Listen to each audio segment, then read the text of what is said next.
Oh my God. Oh my God.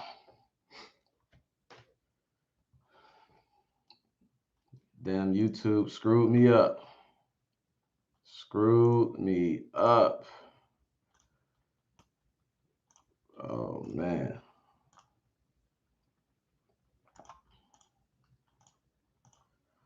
My bad, y'all. My bad. Let me get this going real quick. Got a new link. Got a new link. Got a new link. Got to make sure everybody get the new link. Okay. Let me see where we at. Where we at? Live. Jesus Christ. Let me see. Is it this one? Got a new link. Got a new link. I messed up. I messed up the live stream, but we about to keep this thing going. I'm about to shoot out a new link to everybody. And we about to get this thing going. Just give me 1 second. Appreciate you for joining. Who that in the chat? What's going on, chat? What's going on? Let me see. YouTube just screwed me up, man. I was trying to change my webcam and it actually ended the stream. So I had to create a whole new stream because I couldn't jump back into the original stream. But we're gonna get this right. Let me make sure the camera is set up right. The lighting is good. I'm trying to find the link to the new live. I wonder if this is it. Yeah, this is it right here. So let me go ahead and copy this link. Let me send it to everybody. Sorry. My apologies. Hey y'all, sorry about that. Use this link right here. This is the new link. YouTube did some bullshit, but here's the link I'm on right now. So let me go ahead and put that out there for the people. Use this link. Live now. All right, use this link. But we're gonna get this thing started, man. What's good, Fred? How you doing, bro? I'm not gonna try to take up too much time, but I might because I'm gonna actually be setting up like some systems and processes along the way. I'm gonna be going through the settings just like I haven't looked through the software yet, through the update. So this is gonna be my first time going through it. So oh, I gotta get back to you too. Yeah, it's gonna be a playback afterwards. So you'll be able to catch it later if you miss some things. Just come back to the YouTube channel, probably, in a few hours or something like that. I don't know how long I'm gonna be on here, but we'll see. Use this link.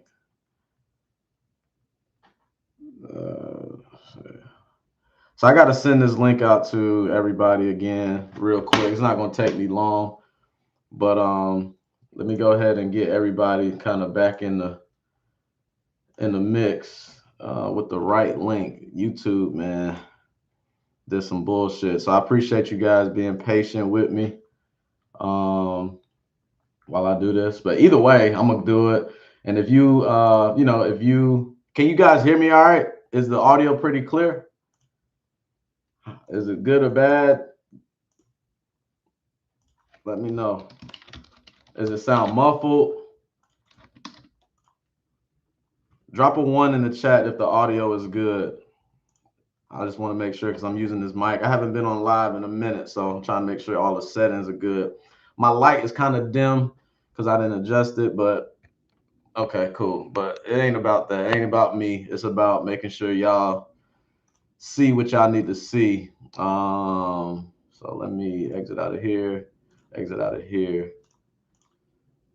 Okay, cool.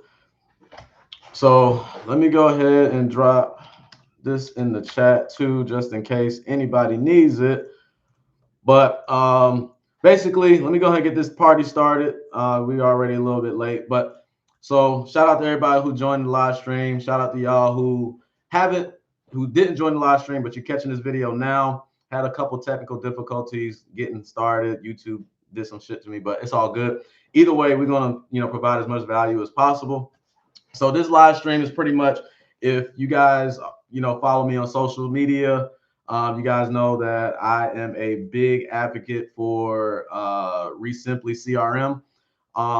I've been using it for about 2 years now. I used to have Podio. I tried uh, uh, Trello boards. I've tried not Investor Fuse. I think Investor Fuse. So I've spent thousands and thousands of dollars on CRMs. With Podio, I had to do like a $3,000 build out to make it customized to what I needed, but it still was a little bit confusing. I know some people, like when you get Podio, like me, when I first got Podio, it was a little lot. It was a lot, but so I found this Resimpli CRM, and I liked it because it does everything that we need as real estate investors, whether you're wholesaling, you're fixing, flipping, or you're buying the whole properties in your portfolio. It's tailored specifically for what we do. And another reason why I like it as well is because the owner, the CEO of the company, of the software, he's an actual active investor as well. So he's actively buying properties, wholesaling, fixing, flipping, buying rentals, etc. So he understands it from our perspective. It's not just some tech guy, just trying to make some money off of the real estate space, and that has no experience there. So he has a lot of experience there. And then the other reason why I like the software, outside of the actual features, is because, there's a Facebook group. If you're not in the Facebook group, make sure you join the Facebook group. There's a Facebook group tailored towards it, a nice community of users. And if there's a suggestion that's going to help enhance the productivity of the users that makes sense, he's going to take consideration into that and implement those adjustments and implement those changes into the system, into the CRM. So essentially, it's being built out by the users, So that's another reason why I like it. I'm gonna go ahead and pin the link in the chat for anybody who doesn't have it. You can try it out, 14 days free, with my affiliate link. Right? Try it out, 14 days free. And then if you do decide to move forward, you'll get 50% off your first month. Okay. So that's my affiliate link. And then what I'll also add as well, everybody on the live stream or everybody who signs up, you will get my custom drip campaign templates. And as you guys seen, they work, custom drip campaign templates. So anybody who signs up, that's what you'll get. Make sure you use my link. I'm gonna pin the message up, pin it up, and go from there. So they just released a new update this past weekend. I haven't even had a chance to go through it myself. There's a lot going on personally that I'm dealing with, but I'm excited to jump into the updates, and we're going to kind of go through all of the updates. There's a lot of AI emphasis in it. The main thing, was a emphasis on AI agents to help efficiency, make sure that you don't, have any leads slip through the cracks, enhance the automation process, help with the ability of, making sure all your leads get communicated with, even if it's not by an actual human person, but as long as the lead is getting contacted and, connected with by someone. And especially now with the way that AI is operating, people are starting to get trained by it a little bit more. A lot of people are, they're opening up to the use of AI. AI is being used everywhere. The little chat bots is AI. Hell, when you talk to people on, when you call in companies, if you're my dog, sorry about that. But if you call in, companies or whatever, 800 numbers, those are AI agents starting to be implemented in that as well. So we are in obviously the early stages of AI. And I feel like the use of AI is going to be very beneficial, 3 years from now, 5 years from now, 10 years from now. So being able to implement these things and use it with homeowners is going to be more of the norm in due time. And it's going to get better, increasingly better over time as well. So let's jump into it. I'm going to do some screen share because I like to share my screen. For those of you who been rocking with me for a minute, you guys know that I like to do screen shares and like to show you from the actual software interface on how it's used and all of that stuff. So I'm gonna go through all of the updates that they released. I'm gonna go through all of those updates, talk about it from my perspective, and then I'm going to start, implementing some of the processes as well. So you might learn something. So if you already have the software, make sure you follow along. If you don't have the software, click the link that's pinned. Try it out for free. If you have to leave or whatever the case may be, check back in a couple of hours. This video will be up here later on, so you can check it out. So let me go ahead and share my screen. Is there anybody in the chat that has Resimpli? Drop a 1 in the chat if you do have a Resimpli account. What up, Shanae? What up? What up? If you do have Resimpli in the chat, drop a 1 in the chat. If you do not have it, drop a 0 in the chat. I just want to get a feel for who I'm speaking with. Nigel, 1, and the drips are fire. So shout out to you, Nigel. What up, my boy? So if Nigel uses the drips, he knows what's up. Anybody else that does not have Resimpli or has Resimpli? If you have Resimpli, drop a 1. If you do not have Resimpli, drop a 0. And if you don't have it, comment what CRM that you are currently using, just so I can get a feel for who's in the chat right now. So let me go ahead and share my screen. Which one I want to share? I want to share this entire screen right here. It's going to be a little goofy, but we're going to share this entire screen.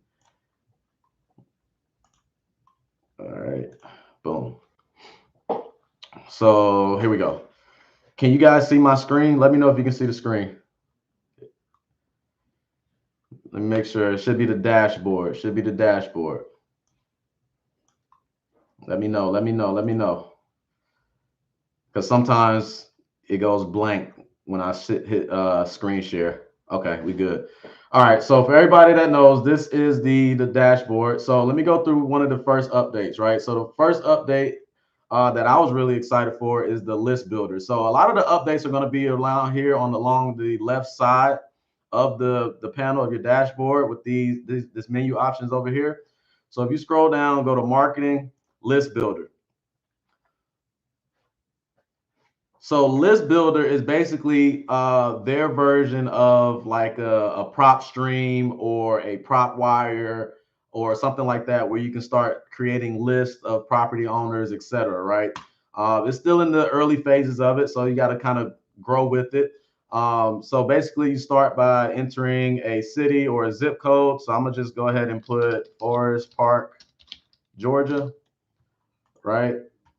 And mind you, this is like my first time going through this, so it's new to me, just like it's new to you guys. So what we're going to be looking for, we're going to select the parameters. Is going to be the first thing. You can create these filters, right? You can add filters, you can manage your filters, whatever. So we're going to do a quick filter, and let me show you about the filters, because the filters came out in a release about 2 releases ago, which is very useful. So let's do an add filter, right? We're going to add a filter. And we're going to create the filter, right? So go through the parameters. We're going to do property type. We're going to do vacant, years of ownership, owner occupied, last sale date. We can do that too. Estimated equity percentage. We're going to do that. And those are going to be like the filters that I select. All right. If you guys have any questions, just feel free to drop them in the chat too. So once you select the parameters, you're going to go to the next thing, which is going to be the filter values, right? So we selected property type. So the property types, we're going to go from here. It's going to say include or excludes, right? So we're going to include, right? We're going to select what property type we want. So instead of, as you can see, there's so many different types of property types that you can pull a list for. So I'm going to just simplify it. I'm going to do single family residential, right? Which is right here. I'm going to just click single family residential. If you're into land, you can do residential vacant land, all types of land, vacant land, all these type of land types, categories, farm, commercial.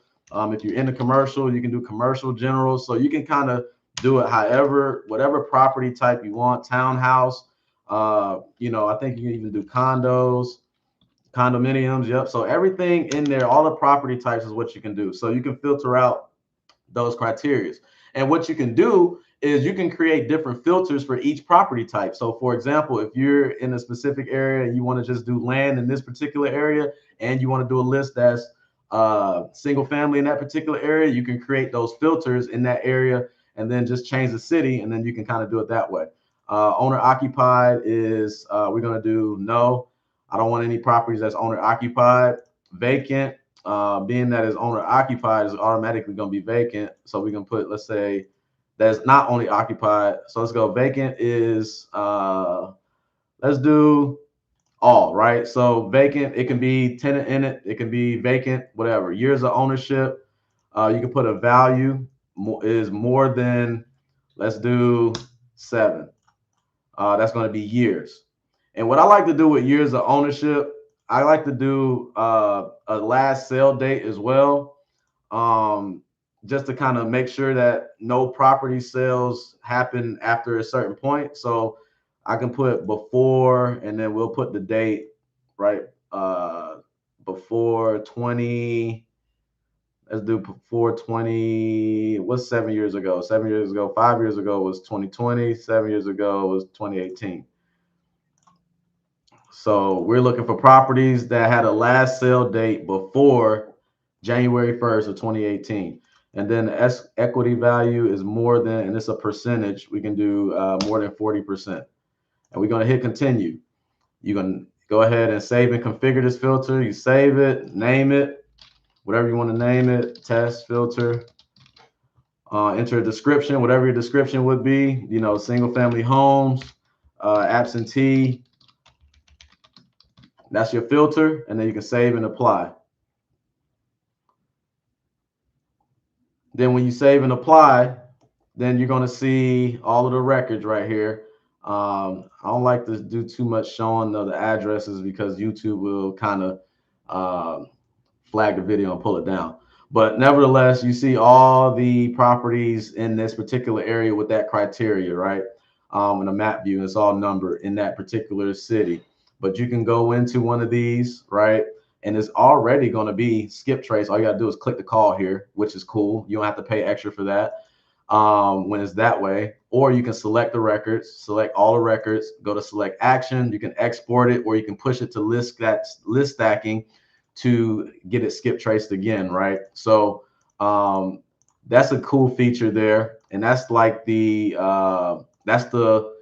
list builder update, which is cool. I don't want to stay too much longer on that screen because YouTube is going to, because personal addresses and all that stuff is out there. I don't want them to flag the video, but that's the list builder. So that's one of my favorite things. I haven't pulled a list off of it yet. Like I said, this is my first time going through it.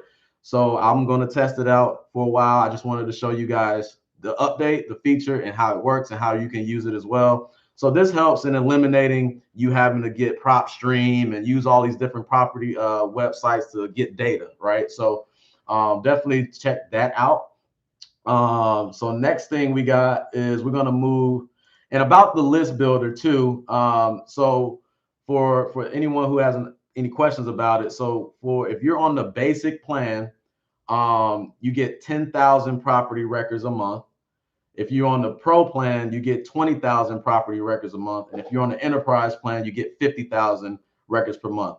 And with that, it's the same thing for skip tracing as well. So you get 10,000 skip traces free or included with that plan for the basic, 20,000 skip traces included in the pro, and 50,000 included in the enterprise plan. You follow me? Nigel, what did he say? I pulled a list on Monday and got 4 hot leads from it so far. That's fire. That's fire. That's fire. What list did you pull? What list did you pull? Let us know. Let us know. Let us know. What's those filters and criteria? That's fire. I haven't used it yet. That's dope though. But yeah, shout out to everybody that joined the live stream.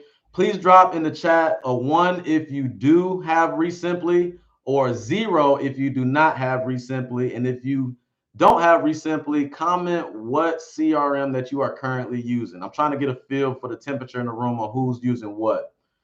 S&J property group. Sean, what up, my boy? How accurate is the skip tracing? So I've used the skip tracing and it's pretty accurate. I'm not gonna lie, it's pretty good. I've used it to find cash buyers that are legitimate cash buyers, and I've also used it to locate property owners as well. But just like any skip tracing service, you're gonna have wrong numbers, you're gonna have disconnects. But I was able to personally, off of personal use and experience, I was able to get in contact with the actual property owners through Resimpli skip tracing. Sean doesn't have it. Nigel, just a basic vacant in the hot zips in North Carolina, 5 years on. That's a good filter criteria right there. Michael Wang, 0, just getting started. Okay, appraisal chance, property reach. I never heard of property reach. Just testing it out. But shoot, if you was just testing it out and hell, you got 4 leads, shoot, that's not bad. That is not bad. Did you use the skip tracing on there as well? So let me go ahead and go to the next thing, which is the AI agents. All right. So if you can, you guys still see my screen? I want to make sure you guys see the screen. Okay, cool. So next thing we're gonna do is AI agents. AI agents. So if you go over to the side panel, you're gonna see this new icon right here called AI. You're gonna click on that. AI agents. So we have 3, 6, 9 different AI features, or quote unquote agents is what they deem it, in the platform now. So first things first, these are all available for everybody's plan who currently has Resimpli. If you get a Resimpli plan right now, it's currently available on there. It's in the beta version. As you can see, the ones up top right here, they're 25 cents a minute during beta. The ones down here are free during the beta. All right. Sean Property Group. I don't know whether or not you discussed it, but how much is it a month? It depends on what plan you choose. So there's 3 different plans: basic, pro, and enterprise. Whatever plan you choose, on whatever one works best for you and your business, you select, which one you want there. There's different levels, different tiers. If you click my link, you can see all the 3 tiers and the differences of each, which ones have what, and things like that. So I'll drop the link in the chat for you again here a second. But yeah, check that out. It's right here actually. But the skip tracing, if you're referring to the skip tracing is free, depending on what plan you have. So it's nothing like free skip tracing. If it's free, it's for me, especially if it's accurate and it works. You know what I mean? So we're gonna go through all of these agents. I'm gonna set it up because I've never tried these before, so it's my first time going along with it with you guys. So let's test it out. If you guys enjoying the video so far, please hit the like button, please. I'm trying to get this algorithm to act right. You feel me? Help your boy out. Shanae, skip tracing is free on all platforms, on all plans, just different limits. Yep. So the first one we're going to look into is Resimpli Call Answer AI. So basically, this is where if you have an inbound call, the AI is going to answer that call for you, right? So as it says here, always answers your calls, then routes them to a team member, books an appointment with the seller, or schedules a follow-up call. So I kind of used this a little bit when they first released the AI agent, the last update on 5.0. But I don't have a web form where it's connected with people who log in online on websites and put in their information. I'm not doing PPC yet, so I wasn't using it then.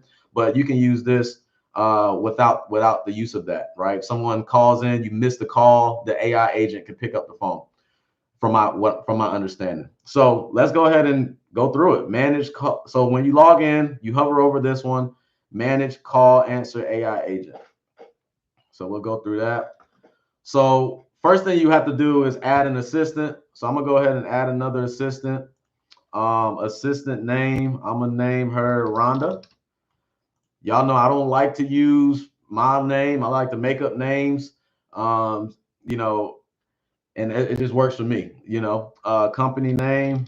We're gonna put your company name. So you just gotta type it in. I'm gonna just go ahead and say Property Jet, company website. So when you put in a website, the good thing about having an actual website, and I always recommend this to people, have a website, right? Get you a website created by, hell, even Resimpli, they create websites right here. If you go to the website, just get you a domain, go to GoDaddy or Yahoo or Google, get you a domain, www.abchouses.com, get your domain, and you can go ahead and create a website right here.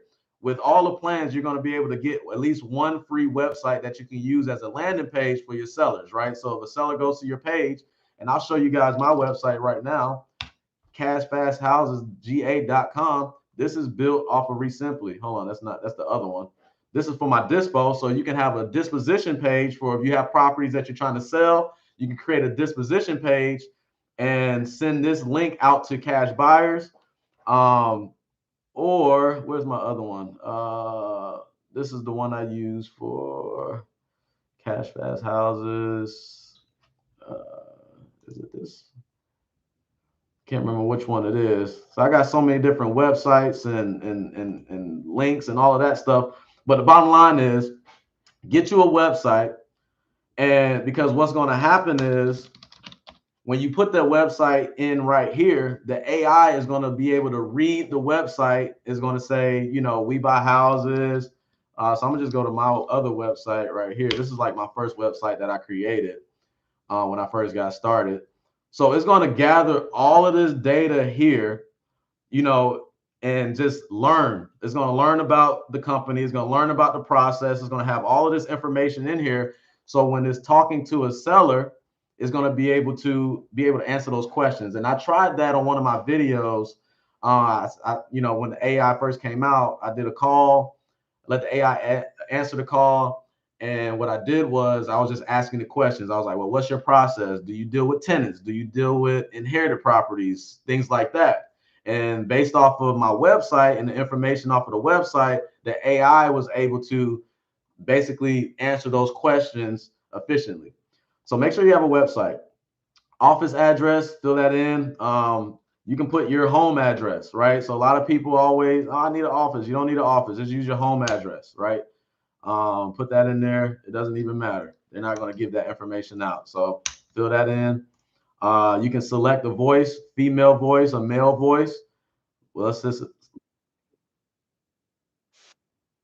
I don't know if you guys can hear that. I got my headphones in and the other thing, so I don't know if y'all can hear Kate, but let me pull these out.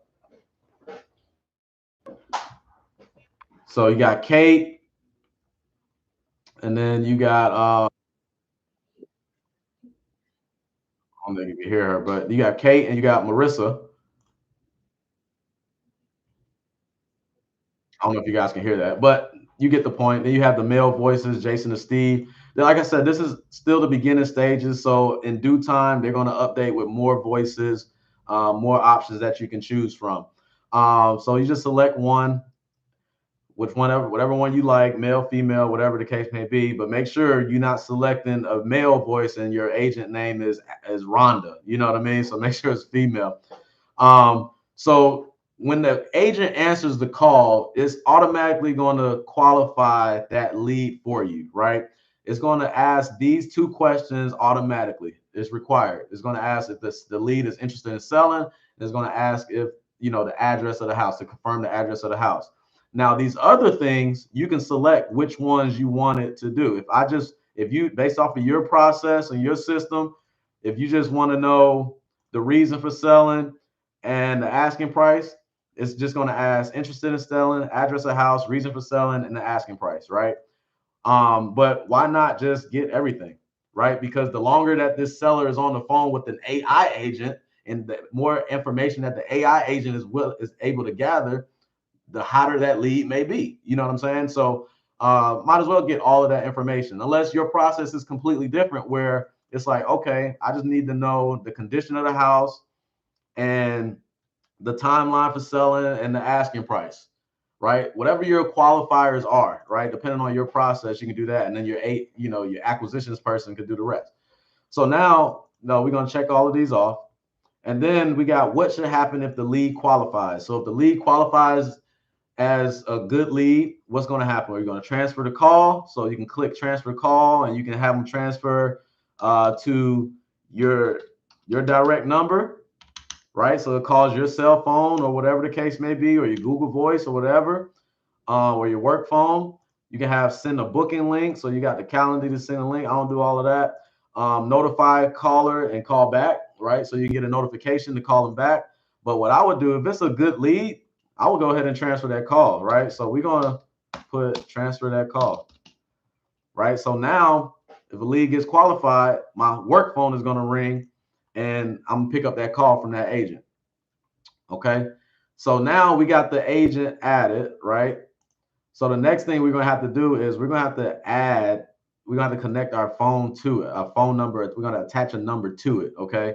So what we're going to do is we're going to go to settings, phone numbers, and you got Resimpli Voice AI 1. So I can add a number. So let's go to add number, Resimpli Voice AI. Go ahead and add a number. And then let me see what area code I want. So we're going to put Atlanta. I'm going to hit continue. And then we're going to map the voice AI with Rhonda. Hell, or you can just add voice AI right there. I agree. And we're going to confirm and pay. So now when we go to our AI agent, where is it? We go to our AI agent. Let's see. Now that number is attached to that particular AI agent. So if anybody calls this number right here, 9795, then that's going to be the number where Rhonda, the AI agent, is going to answer the call. So that is AI agent for the call answer AI. Okay. So any inbound call that comes in, if it misses, if you don't answer it, whatever the case may be, you set it up. Rhonda, your AI agent, or whoever your AI agent is going to be, is going to answer that call. And like I said, during beta, it's only 25 cents per minute. So keep that in mind and try it out. Like I said, it's in beta phase now. So test it out on your leads, see how it works out. You know what I mean? Get the use of the 25 cents per minute while it's in beta. Get you some leads, close some deals, and you're good to go. You know what I mean? I don't know how long it's going to be in beta phase, but you might want to get on it. The next thing is Resimpli Voice Follow AI, right? So this one is where the AI makes outbound calls manually or through automated drip campaigns to follow up, qualify, and schedule based on lead behavior. So this is a good one. This is new. So I know a lot of people do not like to make phone calls. A lot of people do not like to follow up. A lot of people probably don't have time to follow up. A lot of people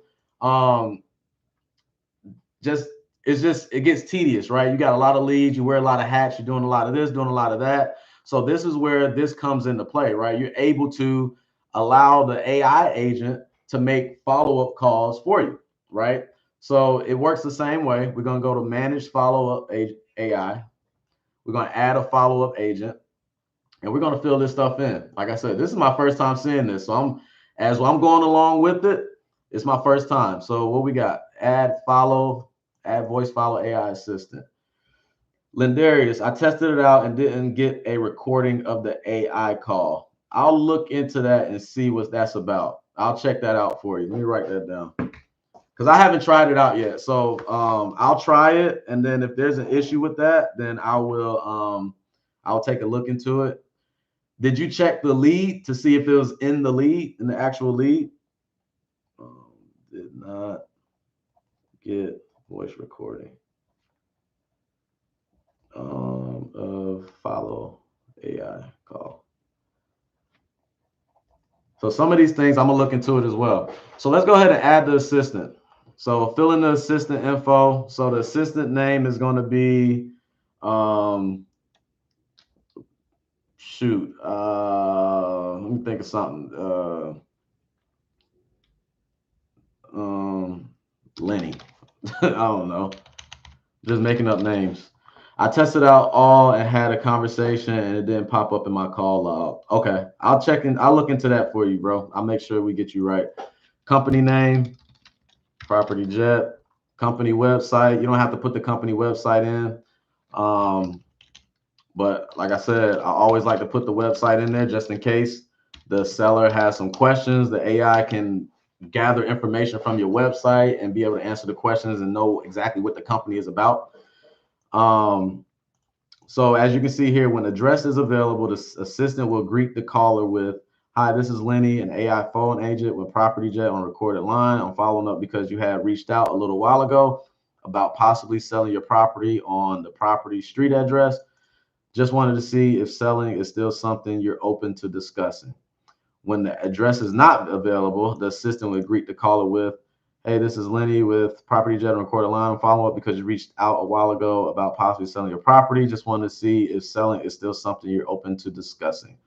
Okay, so that's cool. So it's making that follow-up call, especially this works good for leads that you've probably had a hard time getting back in touch with, because as you know, sometimes from your marketing over to your acquisitions, it can be a little hard to bridge that gap between leads. Leads get lost sometimes in between that. So if you're doing SMS, once you qualify the lead, SMS or even cold calling and send it over to your acquisitions in your CRM to make those follow-up calls to make offers, sometimes those leads go missing. So what you can do here is use this feature to have the AI follow up with those leads.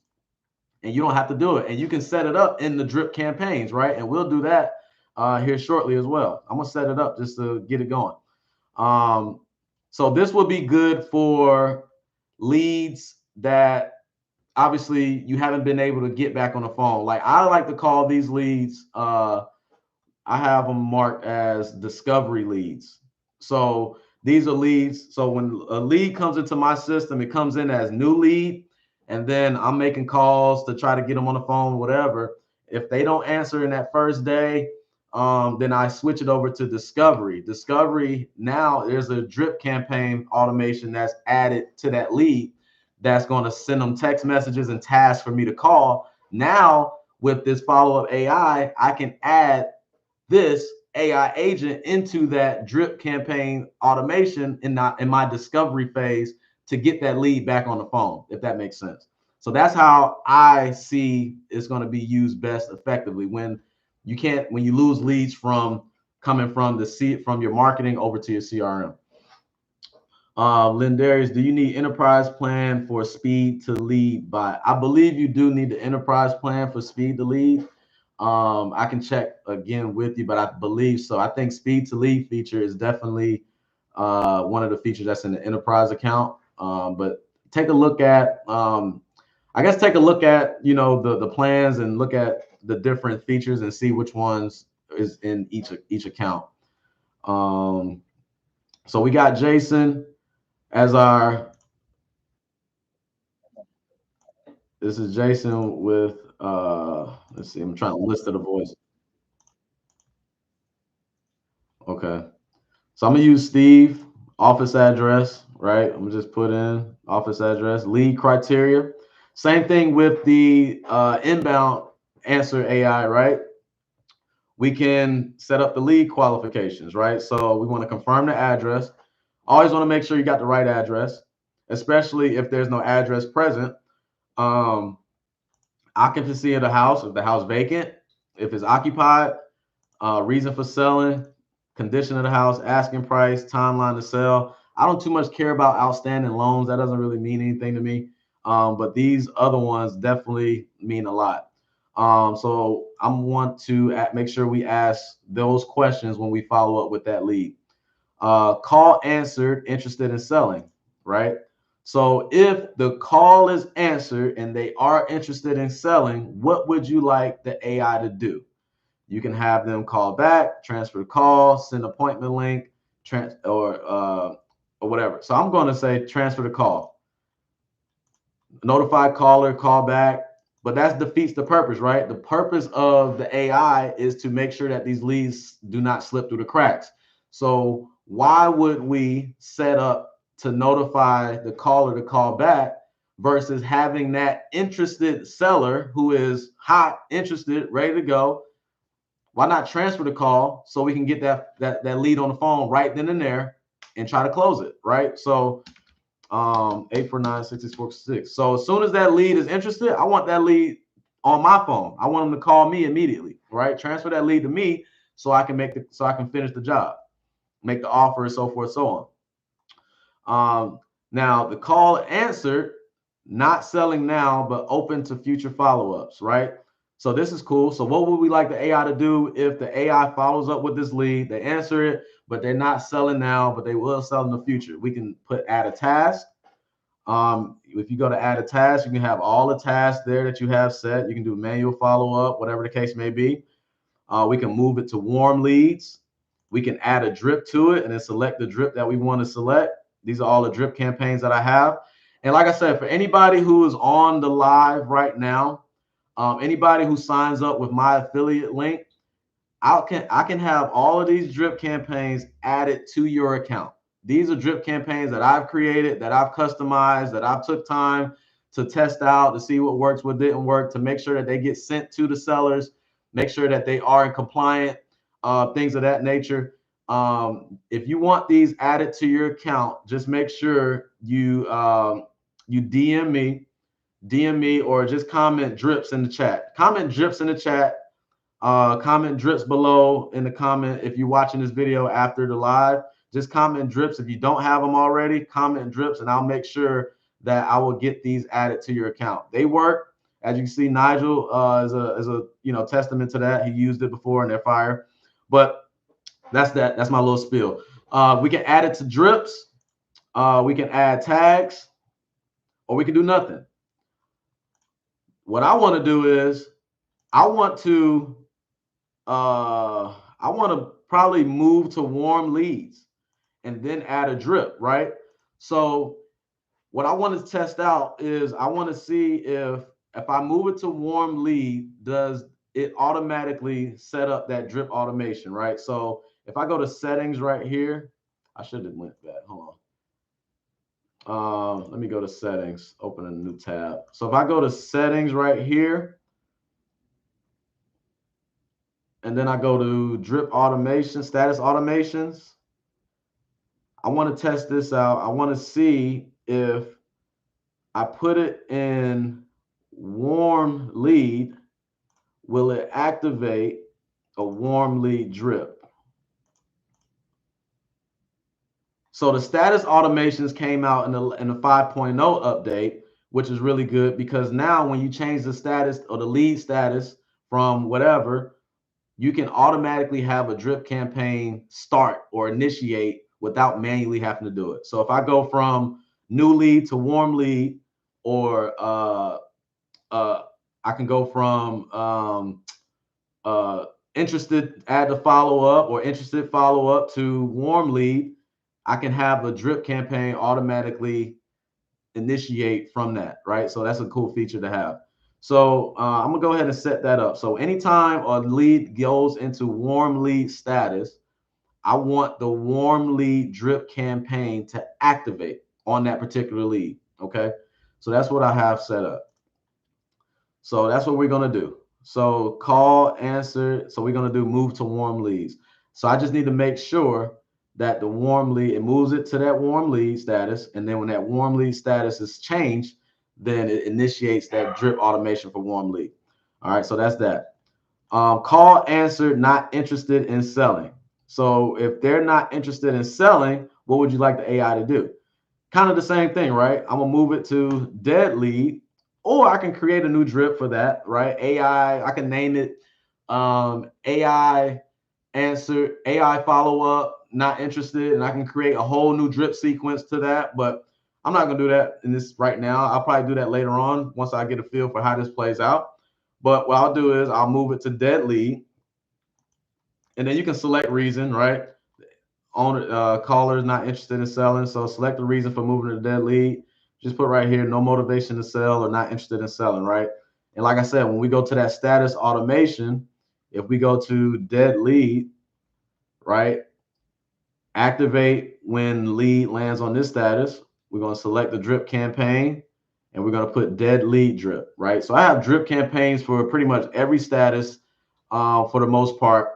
You know, so it's easier to identify and locate and maneuver, right? I have some additional ones on here that I'm gonna update and I'm gonna change them as well. I'm gonna tweak them a little bit more as I go along, but and organize it a little bit better. But every lead status has a drip campaign for it. So that's basically kind of the flow of my system. That's kind of the flow of my system.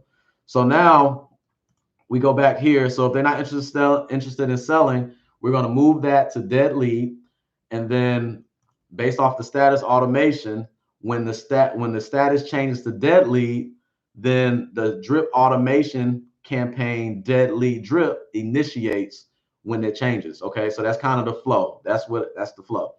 And you got the last one here, call not answered. So if the call is not answered, we can do a few different things here. Let's see. We can leave a voicemail.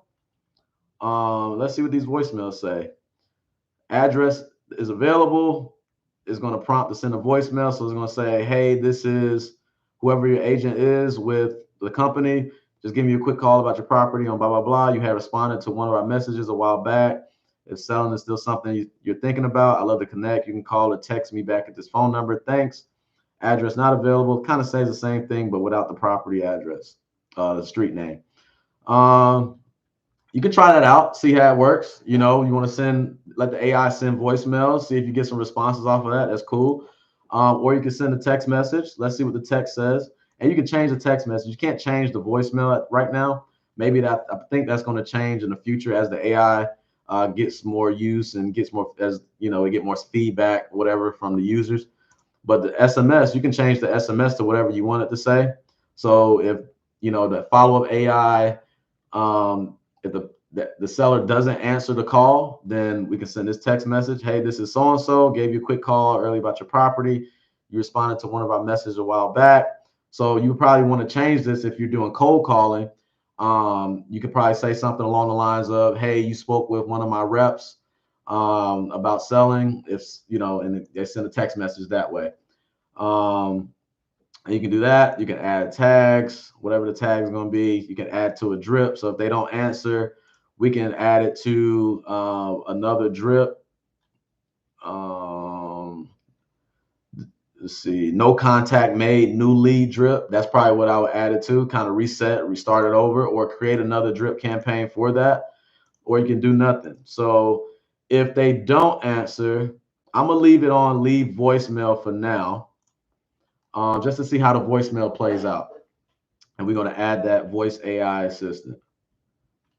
Let's see, did I miss something? Let's see. What I miss? Oh, because I went out. That's why. Because I went back. Anybody got any questions about that? Does that make sense? What are your thoughts on that? Is it something that you think you can use? Drop something in the chat. I want to make sure you guys are following along with me. What you guys think? Does that make things a whole lot easier? 1744.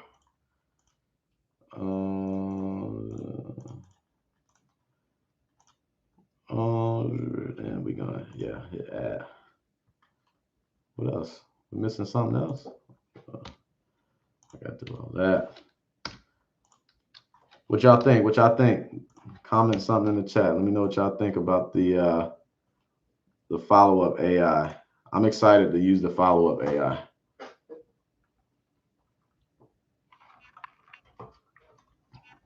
So we got the agent set up for follow-up AI. So that's that one. And then the next thing we're gonna have to do is, I'm gonna do this right after all of this probably, is set up the drip automations, right? I'm gonna add the AI part, the AI agents inside the drip automations, right? So hell, like I said, if you guys want those drip automations and kind of want it set up how I have mine set up, just comment drips down below in the chat or comment drips in the video, and I'll get these drips added to your account, or you can follow along and put them in your account as we go now. So this is what Lindarius was talking about with the speed to lead AI. Calls new leads within seconds every time. Instantly calls new leads from forms or websites within 15 seconds to qualify, schedule, or transfer them live.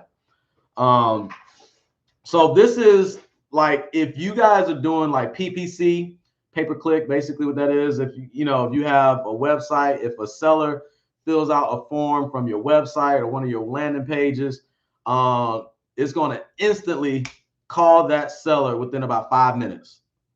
5 seconds, I believe. Yeah, 5 seconds, not 5 minutes. It's like 5 seconds or 15 seconds or something like that. Something quick. Yeah, 15 seconds. It says it right there. So when a seller goes to your website, let's say the seller is searching sell my house fast for cash in Charlotte, or sell my house as is in Atlanta. And based off of your PPC, if you guys are doing any PPC, if they come up across your website, they go to your web page, fill out your form right here, name, address, phone number, email, get my offer, and you have this connected to Resimpli in your CRM. Once they hit that submit, this Resimpli Speed the Lead AI will call that lead. Because if you're doing PPC, me personally, I haven't done PPC just yet, but to my understanding, it's all about speed, right? Because these sellers, they're on all of these different websites, putting in the information, right? They putting in, their property address, they putting in this because they're trying to sell their house and they're trying to see who's going to get them an offer. So it's all about speed, right? So I always like to say, time kills all deals, right? So the longer you're sitting out there and letting that lead just sit in your CRM without communicating with it, the more you're increasing your chances of losing that opportunity because the next company is calling that lead, right? So this eliminates that. Seller puts in information on your sheet, fills out a form. Once that hits submit and that form is submitted, the CRM, once you have that Speed the Lead AI agent initiated or activated or created on your Resimpli account, it's going to call that lead and probably qualify them just like they did before. Kind of like we looked at with the, Resimpli Call Answer AI, right? It's going to qualify that lead and it's going to set it up to transfer that lead to your agent, to you live or schedule, whatever. And we're going to set that up right now. We're going to test it out. I'm going to see how you add them to the drip. Yeah, I'm strictly PPL and PPC marketing. Okay, so that's why you asked about it. Yeah. So let's check this out. Let's see how this works. Let's set up this Speed the Lead AI agent. I don't do too much PPC, but I'm getting ready to do that here soon. So let me go ahead and set this up anyways. So same old deal. Who do I want my agent to be? Crystal. Agent is Crystal. We'll have a female rep. Property Jet is the company. Company website. I always put that in there. .com. And then that's probably good to have in there as well. So let's say the seller asks, well, what's your company's website or what's your company's name or whatever, right? You want to put that in there. Yeah, propertyjet.com, so they can tell them. We're going to do Kate as a female voice. And as you can see, it's all kind of similar with the setup, right? It's all similar setup for the most part, setting up these agents, address, qualifying the lead, confirm the address. Absolutely. Definitely want to confirm the address because I tried PPC a while ago with like Facebook ads and stuff like that. Well, no, not Facebook, not PPC, but Facebook ads a while ago. And a lot of times the addresses aren't correct. They're not right. So you want to make sure you confirm the address. Same qualification criteria that you like, right? So like I said, why not get all this information? You know what I mean? But depending on your process, if your process is, okay, I just want my AI agent to qualify to confirm, the address, the timeline, and the asking price, that's all I need them to do, then you can select that, right? And they'll do that, make it a whole lot quicker. And then they'll transfer your agent, your acquisitions person, or whoever the hell they transfer the call to. They can finish, the rest of the closing, right? To make the offer. They can ask about condition of the house. They can ask about the reason for selling, right? So there's different ways you can set this up based off of your process, right? So I'm gonna just do all of it, kind of go from there. So same thing, if the call is answered and they're interested in selling, you definitely want them to transfer that call, right? Because if it's a PPC, they're on Google looking for somebody to buy their house, right? So you definitely want that call to come in hot, right? Call answer, not selling now, but open to future follow-ups. Hell, for this one, I would probably add a separate drip or create a separate drip for this, because if I just called, if you just put in your information, you just search Google, sell my house fast, Atlanta, right? You just put that in there, and my agent call you and you say you're not selling now, that means you're going to be ready to sell at some point, right? So you can either move it to warm lead, but I would put something that is going to create a campaign that's a little bit more, it follows up with them a little bit more consistently, because the warm lead, my warm lead campaign follows up with them less frequently, but I would still create a campaign that follows up with them a little bit more frequently. So I would create a new campaign for this one personally, for PPC, and I would probably name it PPC Future Follow Up, right? And I would create a drip campaign for that and just make the sequences a little bit more frequent. So I might follow up with them like every 2 weeks or something like that. You know what I'm saying? Because they might probably just put it in the middle of the night and then probably don't want to talk or whatever the case may be about it. They probably change their mind, but something put it in their spirit to go on Google, search sell my house fast, go on your website, complete the form, and you're not ready to sell right now. All right. So those are any PPC lead you kind of want to stay on top of. So what I would do there, I would probably add to drip, whatever the drip would be. Let me see. I would probably do something like, I have to create it, but for right now, I'll create it. But for right now, I'm gonna just do move the warm leads. I'm gonna create a different drip for that. So now you have, they're not interested in selling. Same thing, right? I would probably do the same thing, move to dead lead, right? Or I'm gonna move it to dead lead for now, but I would create a separate drip for that. Because if you put all that information and energy in to submit a form online, there's something that you want to sell the house. You know what I'm saying? So we're gonna leave it there. Select reason, and not want to sell, but I'm gonna create a separate drip for that. Call not answer. If the call did not answer, we're gonna add a drip, right? And the drip we're gonna create. So I would create a drip for this. So I would create a whole drip campaign for PPC.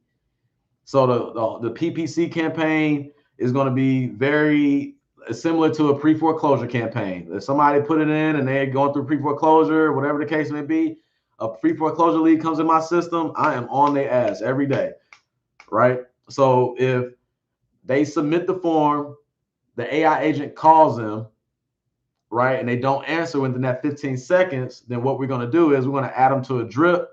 I'll just put no contact made, new lead drip. And then we're going to add that AI assistant right there. So that's Crystal.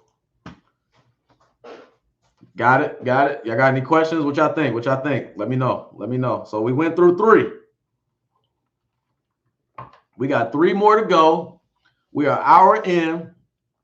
We got 3 more agents to go, but there's a lot more updates and features that we need to go through. All right. So let's keep this thing moving along. So Resimpli Conversational AI. Okay. The conversational AI is basically what it says. It instantly responds to incoming SMS with AI-powered SMS assistant, utilizing context from entire communication history for personalized replies that drive conversation. So this is a feature that was implemented because last update 5.0, the AI wasn't contextual, right? They wouldn't be able to remember conversations from previous, whatever. So this conversational AI is more contextual. So now it's not going to continuously repeat the same things over and over, qualifying the lead or whatever. It's going to utilize the previous messages to understand what's going on to have better conversation. And this is free during the beta phase, during the beta. So being that it's free, This is basically saying you don't have to manually send SMS messages back to sellers anymore. If you're texting sellers on your follow-up and they're responding to text, etc., use the Resimpli Conversational AI to do the texting for you, right? I haven't tested it out. I look forward to testing it out this week, and I'll keep you guys updated. So let's go ahead and set up this conversational AI text message, because this is good, because sometimes a seller might text you. You might be at an appointment, you might be at a closing. If they're interested, or hell, you might even be sleeping. Sometimes a seller texts me early in the morning. I don't start my day to 8. A seller might text me at 7:30 or something like that. So when I have this the conversational AI up, I can have the SMS just working for me, right? So definitely useful in my opinion. So I can't wait to use this. So here we go. It's free during beta. So like I said, if you don't have it, try it out, use it while it's free, close some deals. Why not? Never leave seller waiting again. Instantly responds to incoming SMS, so you never miss a deal. When a motivated seller replies, seconds matter. Our AI assistant responds instantly using full context of your communication history, including past calls, text notes, and intake forms, to craft smart, personalized replies that keep the conversation moving. So that's dope. So everything you input inside that lead, the AI is going to compile all of that information, remember all that information, and respond to the seller based off of that. So how it works: seller replies via SMS. As soon as seller sends a text, the AI is triggered. AI reads the full context. It reviews transcripts and summaries of all previous calls. Dope. Inbound and outbound SMS history. Dope. Internal notes left by your team. Dope. Property and seller details from your intake form. That's solid. Context aware reply is sent. The AI responds within seconds based on the seller stage, new lead, warm lead, offer made, etc. Tone, objections, and timelines, always with a clear next step. No guesswork, no delays, no missed opportunities. Uh, Okay, yeah, Shanae got you, Lindarius. Shanae said, do you have call record enabled? Call recording has to be manually turned on, not enabled by default. Yeah, go ahead and try that out, Lindarius. She got you. All right, so that's pretty much how it works. I like how this works. It gathers all the information. When a seller sends you a text message, it gathers all the information from previous calls, previous texts, previous notes, seller details, property details, and then it sends a reply within seconds. So let's look at the smart replies based on seller stage. So new leads, build rapport, and book a phone or in-person appointment. So if your status, if the lead is in the new lead status, it's going to build rapport and do that. If the lead is in offer made status, it's going to follow up, overcome objections, and move the conversation toward a deal. Okay, that's what we want. What else? Dead leads. If the lead is in dead lead status, re-engage softly or confirm if they like to be removed from contact. Okay. Next one is leads between new and offer made. It asks follow-up questions to qualify and gather missing info. Warm leads, it keeps the conversation alive and check if the timing has changed. So that's solid. All that conversational AI is it's the automation, man. It allows you to not have to manually do shit. All these leads, especially, you wearing different hats. If you're a one-man team or two-man operation or whatever the case may be, you're doing this. You're doing, data. You're doing marketing. You're doing acquisitions. You're doing dispo. You're trying to find buyers. You're doing transactions. You're doing all these different hats. When you're focused on one thing, you can have the automation working for you doing the other thing. You know what I mean? Which is following up with these leads, making sure these leads don't slip through the cracks. Nigel, is it possible to intercept AI and send a message instead for a lead in a certain situation? I believe so. So here goes some Q&A on that. Shanae might be able to answer that too. The Q&A, so it says, will conversational AI initiate conversations? So the conversation AI only responds to incoming messages from sellers. It does not start conversations. Will conversation AI respond 24/7? Yes, the conversation AI will respond to any active lead 24 hours a day, ensuring no message goes unanswered. How quickly will conversation AI respond to the seller? AI responds within 20 seconds. Slight delay is intentional to make the reply feel more natural and human-like rather than instant and robotic. Can I have both a drip campaign and conversational AI active on a lead? Yes, both can be active at the same time. However, if the lead responds, the conversation AI will take over and automatically stop the drip campaign to avoid sending duplicate or redundant messages. So I'll have to look into that. Maybe Shanae, I don't know if she's still on here or not, but I'll look into that to see if you can intercept it. If you like, let me put that down here. I'm not sure. I have to test it. But yeah, like she said, I'm pretty sure you can. Intercept conversation AI. I'm writing that down myself. That's a good question, Nigel, because that's something that I would like to do as well. So, and like I said, I'm gonna test it out. So I'll try it, see if I can intercept it. But Shanae, she got us. Let's see. So what you receive, human-aware AI doesn't initiate conversations, only responds to inbound messages, understands sentiment, tone, and objections, knows when not to respond, ignores spam. That's good. Stop requests, profanity, or unclear messages. Improves follow-up without overwhelming your team. Results that move the needle. Responds in under 20 seconds, 24/7. Like I said, you may have sellers that text you at 11 p.m., whatever the case may be, and you may not be able to respond at that time. You might be out on a Friday night somewhere, and that conversation AI is working. I've had that happen plenty of times. Book more appointments from first-time inquiries. Recover lost deals, and reduce manual texting and missed replies. So I'm about to activate that now. So it's activated. So it's activated. That's a good question though, Nigel. That's something I would be interested in. Want to know too, Shanae. So that's conversation AI. What do y'all think about that?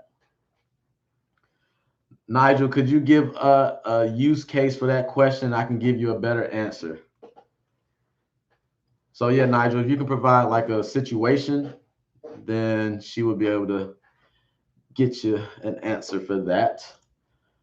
And then the last thing on conversation AI before we move on, it does deduct from your monthly SMS credits. Okay, so it's going to count towards your SMS credit usage. So keep that in mind. Keep that in mind. So I guess Shanae, what he would say is like, for example, if a seller replies something, that you want to respond instead of the AI responding. So it can be anything. Let's say a seller says, maybe asking, when are you free for a call? Or the seller might ask, well, what's your offer? Let's say the seller says, what's your offer? You may not want the conversational AI to respond to that, depending on your process. You might want to say, well, here's my offer. I'm pretty sure the conversation AI probably won't say an offer at that moment.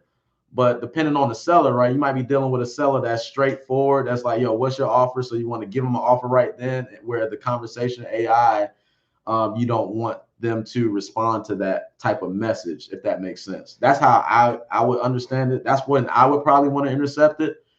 Something like that.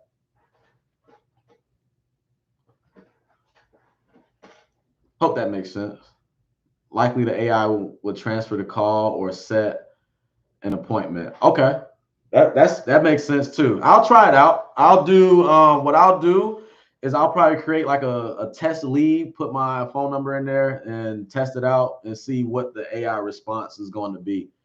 I want to know if I can actually do that right now. How about that? Let's try that. Let's try it. Add lead.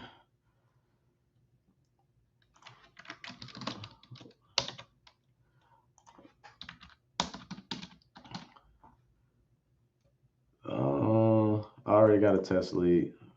Okay, let me see. So Shanae, let me see. I need to see what number Does the conversational AI, I guess it goes any number really, any campaign number. So let me text one of these campaigns. Phone numbers. Which one I want to use? Let me do the probate one. Let me text this one.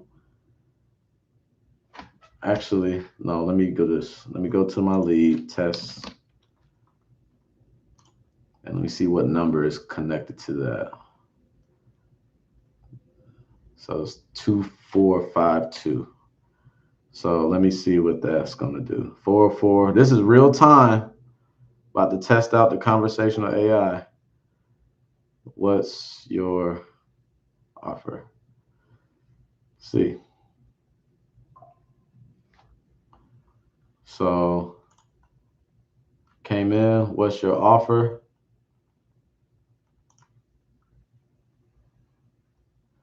And I want to see what the response is from the conversational AI.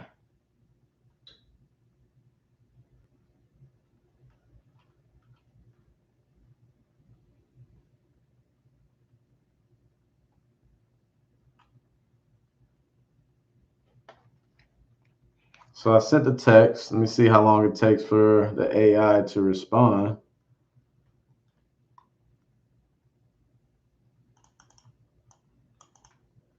Let's see, but we'll move along. We'll move along and I'll let you know. I'll get a text message when it responds. So we'll see what it says. But okay, cool. So that's conversational AI. All right. Next thing we got is Resimpli call grade AI. So with the call grade AI grades every seller call so you can track performance and boost conversions without reviewing each one. So it knows how your team is handling calls without listening to all of them. So let's check it out. Read it out. Know how your team, I read that. So you get instant feedback on every call. Our AI automatically transcribes, analyze each seller conversation, give you a clear performance score within seconds. Built for real estate investors, we tailor our scoring system specifically for real estate investors. Whether your team is qualifying new leads or negotiating contracts, we measure what actually matters. Okay, now what do they grade in every call?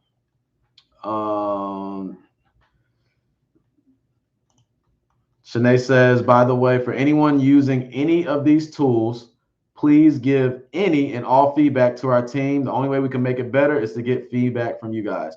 Yeah, so definitely make sure you guys give some feedback to the support team. If you're not in the Resimpli Facebook group, I highly encourage you to join the Resimpli Facebook group. Stay active in there. If you come across any issues or anything that can enhance the software, make it a little bit better, anything that you're dealing with, the support team is definitely very active and they are fast as far as responding and getting back to you. So definitely utilize the Resimpli Facebook group, or you can go down here to the help desk, right? You can request a feature down here, or you can do a live chat with the team, email here, SMS, all these different things, right? And just take note of the availability and whatnot. So what it says, activate AI convo in the lead section. Where you see that at? Let me go back. Activate right here. Okay. Appreciate it. So, all right, good. Appreciate that, Derek. So Resimpli conversational AI. So make sure you activate it inside the lead. Engage the sellers via personalized messages, SMS based on stage, collecting info, da da da da. Okay, so we're gonna activate that. Appreciate you, Derek. So what I'm gonna do, and then you'll know it's activated right here. You see AI conversation. So I'm pretty sure you can deactivate it right then. So Nigel, that's it right there, bro. I think that's the answer, right? If you want to intercept it, just go ahead and hit stop. Derek, you've been doing your homework, bro. You already been using it. Okay, and it sent a response. Okay. So let's reply and see what the response is. Sorry, I'm all over the place, man. Jumping back and forth, but hey, if you've been on this and you've been following, you know what's going on. So I sent the text, what's your offer, right? This would probably be an example of a text message that we would want to intercept because of our process, right? So this is the message back, right? This, I didn't send it. This, the AI sent it itself. It said, we need a bit more information about your property to make an offer. Are you available for a quick call to discuss details, or is there a better way to get in touch? Let me say, what's your offer again? Like we speaking to an asshole seller, right? So I submitted, I said, what's your offer again? And let's see what the AI says back. Are we testing this thing out? I'm gonna say yes next time.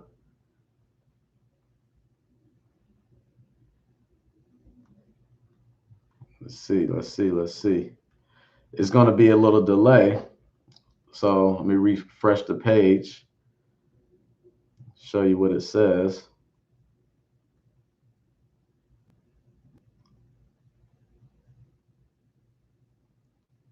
But ideally, if somebody's asking what's your offer, you would probably want to get them on the phone anyways, right? Because if they can jump on the phone with you right then and there, then chances are they're a pretty motivated seller, right?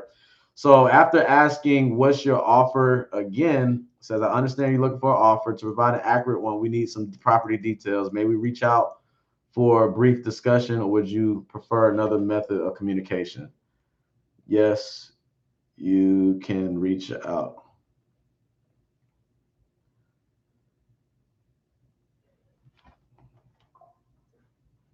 So sent the message, yes, you can reach out. And this is a good way for you guys to test this stuff too on your own, right? So create a test lead in your CRM, put your phone number in there, right? You can test all these things out and see how things work, right? Before you set it live, right? Or you can make adjustments, you can tweak it, have that test lead, just put a phony address in there. Let's see, it replied. Let's see what it said.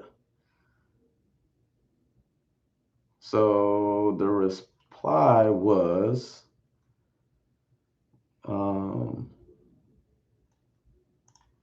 understood. We'll reach out shortly to discuss the details. If you prefer not to continue discussions at any point, let us know. What'd you say, Shanae? See how it responds, and then see if AI takes the call or transfers it to you. I forget how you set up the flow, working over here and listening in the background. It's all good. I probably still got to set up all the flows anyways. So let me text it real quick. Let me see. Are you free for a call now?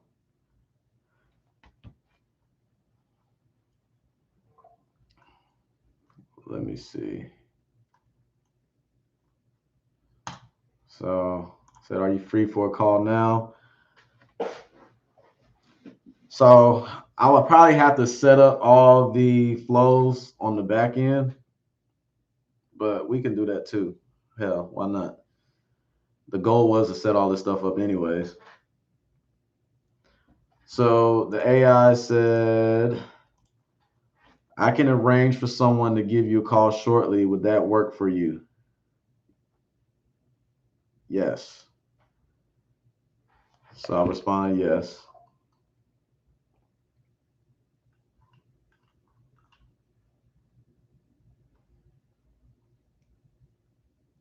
I'm not gonna lie, this is pretty dope. I ain't even gonna lie to you. Because at the end of the day, right, all of this stuff is simple. It's simple. It's simple. It's simple. It's simple. Okay, so Derek said, as of now, the AI convo system isn't set up for a callback. It won't call or notify for a callback. Okay. It's still in beta phase, right? So that might be the next update. You know what I mean? But the idea of it is really just to have, like I said, the overall idea of it is to make sure that we're communicating with these sellers consistently when they respond, right? So it says, I see we scheduled to call you soon. If your situation changes, feel free to let us know. If you prefer not to be contacted in the future. But you guys get the point, right? So I'm sure, and we can put something in there where we can have, put a ticket in there to update the feature or to enhance the feature to set up a call. If they say, what's your offer? Hey, schedule a call back or something like that, or schedule a quick call or schedule an appointment or whatever the case may be, we can put that in there as a request to enhance that feature. But like I said, the main objective is to make sure that we're responding to these leads. Hell, even when we're not manually doing it, to keep them engaged, at least for the short time, and then we can do what we got to do to follow up, man. What was this? Oh, that was just another one. All right, so back to the call grade. As you know, we're looking at the Conversational AI. So what do they grade in every call? So in a lead manager call, and it depends on how you have your system set up. Some people have lead managers. Some people just have acquisition managers. Some people have lead managers and acquisition managers. For me, I don't have a lead manager. It's the acquisition manager, lead manager, all in one. So if you have the lead manager, what they grade is, was the seller engaged in a conversation? Was the seller's true motivation uncovered? Was key property information collected? Condition, beds, bath, repairs. Was the seller's timeline for selling asked? Was the seller's asking price obtained? Was there professional tone and rapport built? Were there clear next steps, or proper handoff set? And the acquisition calls, was trust and rapport built with the seller? Was the seller's reason and pain points uncovered? Was the property condition and financials verified? Financials probably meaning like if there's a mortgage and things of that sort. Stuff like that. Offer aligned with the seller's needs, objections addressed confidently, attempt to close or move deal forward, follow-up plan set if deal not closed. So you're going to get like a grade. Obviously, the higher the grade, the better the call was. And you can kind of scale it and kind of base it how you want. You know what I'm saying? It's a few Q&A based off of the call grade. So how was the score calculation developed? They analyzed numerous successful calls from top performing teams, identified the key factors to make an effective lead manager or acquisition manager call based on an analysis. They developed a scoring system focused on the most critical actions for each role. And you cannot customize how the score is calculated at the moment, but future update is going to allow you to do so. And the score is out of 100. So obviously, the higher the score, the better. And I'm going to activate it and look at some of my previous leads and see what kind of scores I had on those. So let me go to, I'm gonna go to one that I closed recently, my recent closing, because there was a lot of communication in that one. So let me see what the score was on that. So this lead is already sold. So let me go to an actual lead that's not sold yet. Let me see. Let me go this mode. Let's see what the score is. So you just go to a lead. If you go over here, it's at the top right next to the address. Just highlight, click on it, get lead score. So we're going to activate now. It's free. Remember, lead score right now is free. So go ahead and use it. So we're going to get lead score. It's going to populate the lead score over here on the right. Let me see what my lead score is for this particular lead, because I've been working this lady for months and she ain't giving me no play. So my lead score is a 75 out of 100. And let's see why. So the reason, the lead has expressed a definite intention to sell the property. There's clear motivation due to insurance issues and the desire to offload the property. The lead has been actively communicating and has provided detailed information about the property condition. Now, the considerations. The lead is considering multiple offers and is in contact with a real estate agent. The property has significant damage, which may affect the final offer and decision-making process. The lead has been difficult to reach consistently, indicating potential delays in decision-making. That is fire. I don't know about y'all, but that is fire. So let's go to historical score. Well, can't do a historical score because this is the first one. So whenever you hit refresh after having a couple more conversations with that particular lead, you can kind of see the score go up or down, probably more so go up than anything else. That's pretty dope. Let me go to a different lead. Let me go to, shoot. Let me go to, who's another lead that I'm working right now?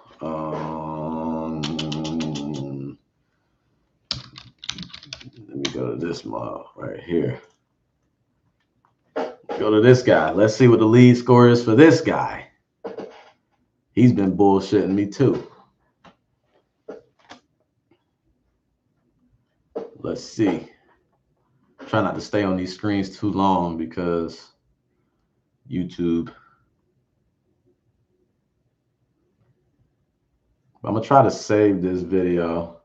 This one's 75 as well. Obviously, my score is about 75 across the board.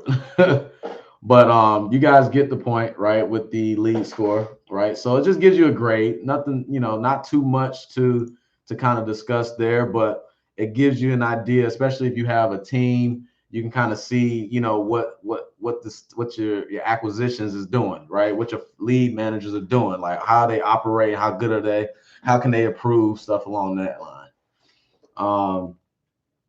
Next one, we got Resimpli Meet Grade AI. So Meet Grade AI is, I remember this one. This is the one where you have appointments, right? And it kind of, you can record your appointments through the app. Obviously, you want to let the seller know that you're recording, and it's going to record the conversation and kick you back a score or grade based off of your appointment, your in-person appointment. So basically, I'll just read the actual details. Close more deals, train your team faster, automatically grade and coach every in-person seller appointment without lifting a finger. AI-powered coaching for in-person seller appointments. So we'll take a look at it. Shanae said, this one and lead score are my favorite. Yeah, I like them all. I'm not even going to lie. And I'm not being biased. I look forward to using this one too. So let's go through the Meet Grade. So built for real estate investors and acquisitions reps, whether you're walking a property, presenting an offer, or sitting at the kitchen table, your team is doing the hard work, but who's coaching them to get better? Say hello to Meet Grade AI, your personal sales trainer for every appointment.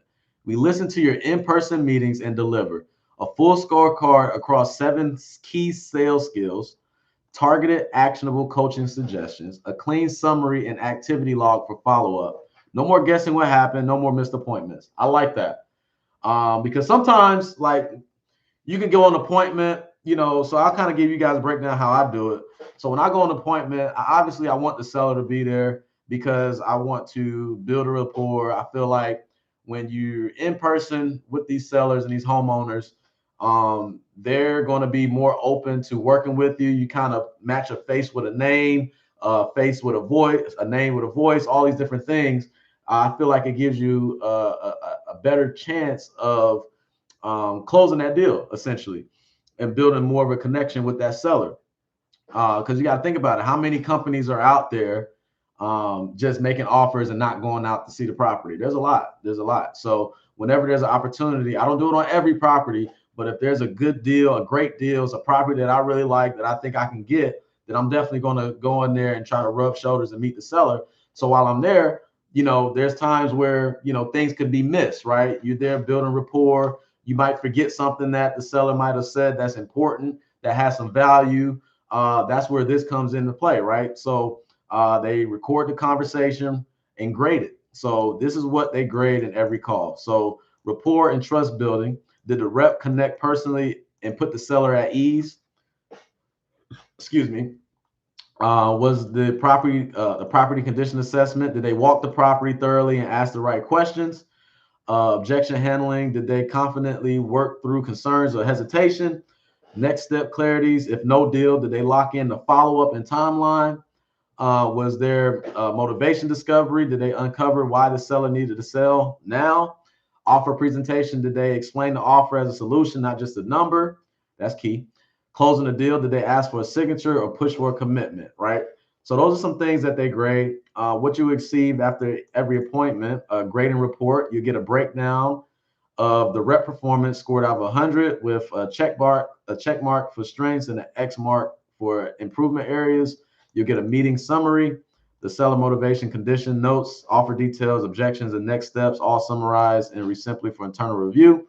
Coach's note, AI generated insights on what the rep did well and what to improve, just like a manager would.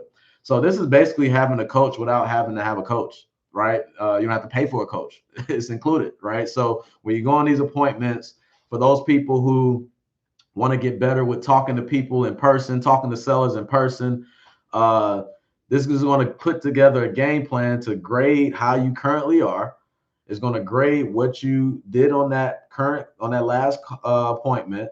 And then when you go to your next one, you just implement the coaching cues or the tips that the call grade, the meet grade provided to you. So so you can be better in the next appointment. So I think this is a pretty good thing to have. Like I said, it's on the app. So make sure you have the app downloaded on your phone and you can use it there. Let me see if I can pull it up real quick.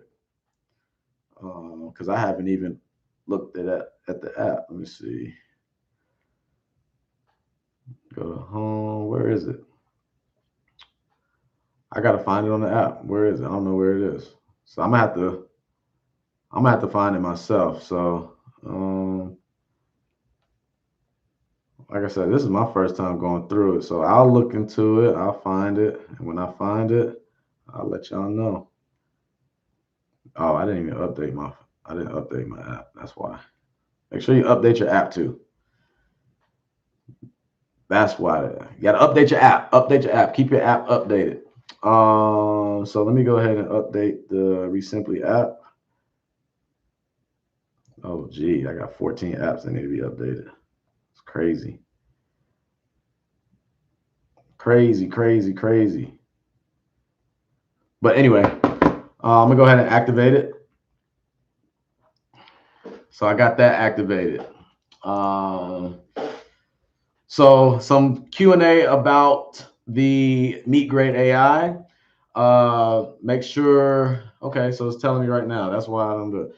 So to use the Meet Grade AI, open up the app, go to the lead detail page. So you go to your leads, go to lead detail page, tap the top right menu. There you go, right there. I don't know if you guys can see that. Yeah, tap the top right menu on this side. And then if you go down, you'll see it. Oops, I pressed the wrong button. You go down, you'll see in-person recording right there. But yeah, that's how you activate it.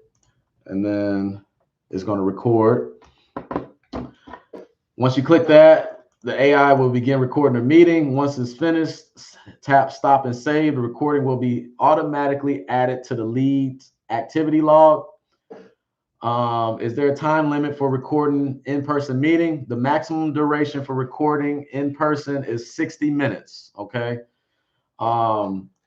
Can I answer a call or record a video while recording in person? No, you cannot answer a call or video. The limitation is imposed by Apple and Google. So you can't do that. Can't answer a call. So it'll stop once you have a call that comes in or whatever. Let's see. So what does a sample meet grade include? Kind of went through all of that. And yeah, that's pretty much it. So we have like a breakdown of everything, so forth and so on. Right. So that's the meet grade AI. Okay. Next thing we have is Lead score, lead score, lead score, lead score. We're almost done, guys. We're almost done with the AI agents. It's a lot. It's a lot, but it's all great stuff to make your jobs a whole lot easier and a lot more efficient. I'll tell you that.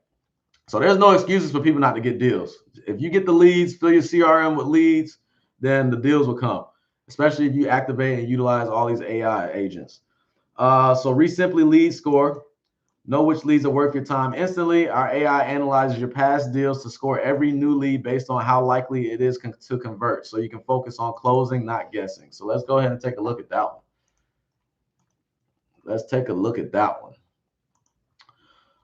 So what is lead scoring AI? Lead scoring AI is your smart deal analyzer. It looks at every new lead and compares it to the ones you've already closed or gotten under contract, evaluating over 150 plus data points. The data points are property value, equity, mortgage info, seller engagement with calls, texts, emails, appointment activity, motivation indicators, inheritance, absentee, high LTV, distress, MLS, and market timing, your own custom lead sources and campaigns. So why will we love this thing? So we're about to find out. Why will we love this thing, right? Let's see. We save hours every week by focusing only on the most promising leads, close more deals by acting fast on high scores, custom scoring per user, built on real deal history, real-time scoring, no delays, no waiting, clear explanation, understands why each lead score high or low. We analyze how it works. So this is important. So we analyze your past deals, including under contract and sold leads. The AI learns what's a good lead looks like for you. Everybody's going to have different leads that they close. Some people focus on pre-foreclosures, probate, vacant land, etc.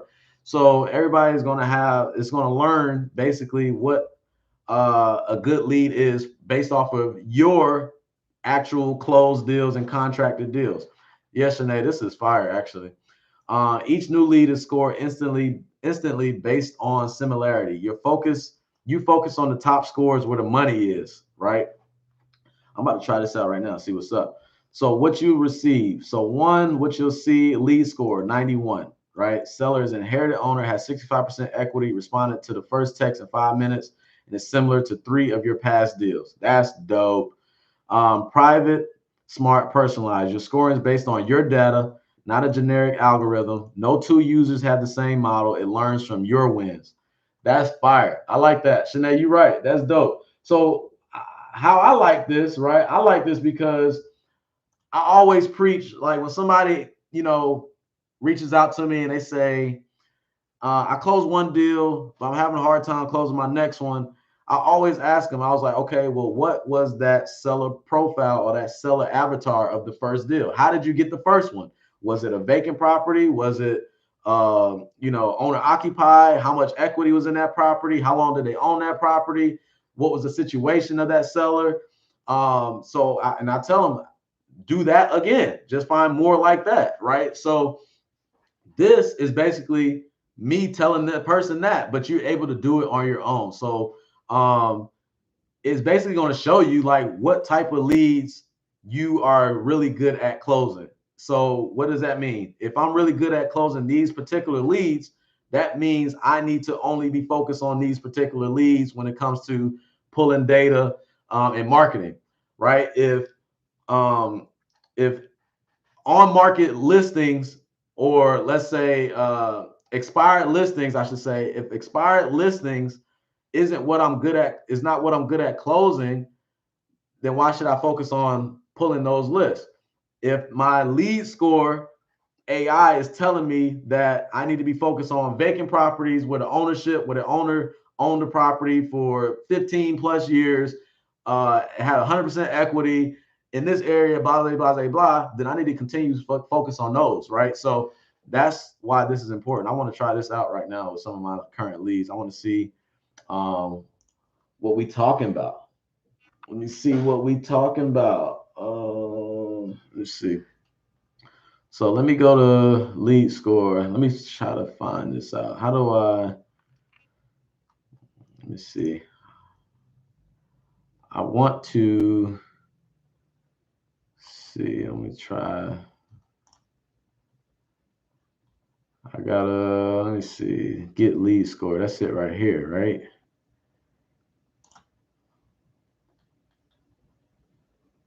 Is that it? I think that's it. Let's see. Think that. Let me see. Lead score. Yeah, that's it right there. But let me find a different one. I want to see.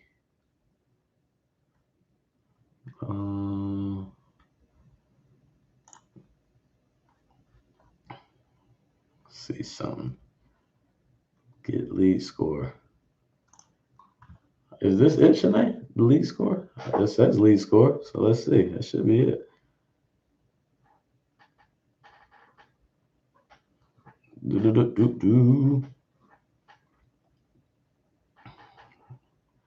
If this thing wants to hurry up. This one is an 85.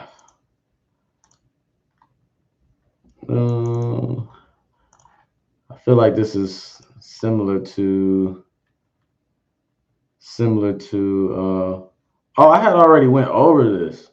Duh, that's why. Or did I do call grade? Oh, I had went over lead score with call grade. Oops.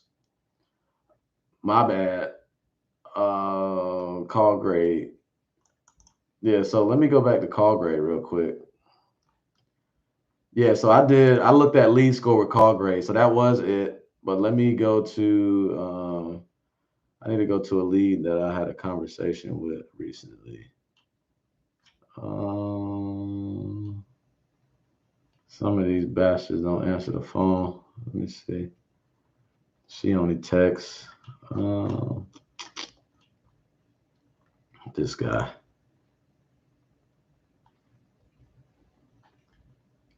Nah, you good. That's on me. That's on me. I went to the wrong thing. Went to the wrong thing. Let's see, because I called this guy. There we go, right here. So here it is. This is call grade. Lead score was that. So let me go to call grade. Go back to call grade. Yeah, at the call. So let me look at this one right here.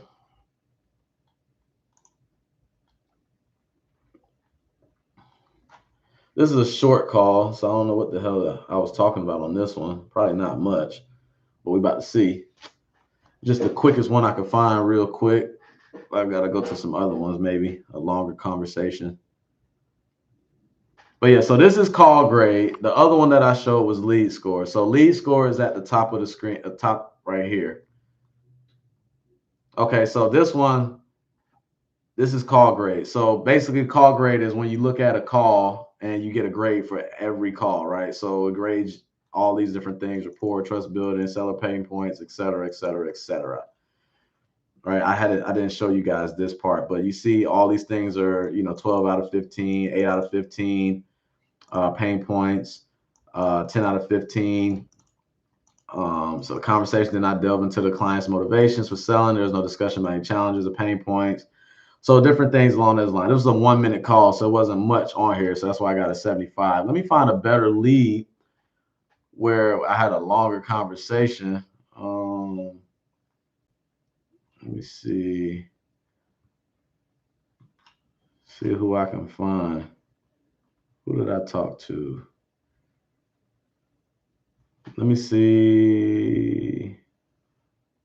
Here we go, right here. Oh, shoot. So we are almost 2 hours in. Appreciate you guys for hopping on the live. Make sure you like the video, subscribe to the channel, and all that good stuff.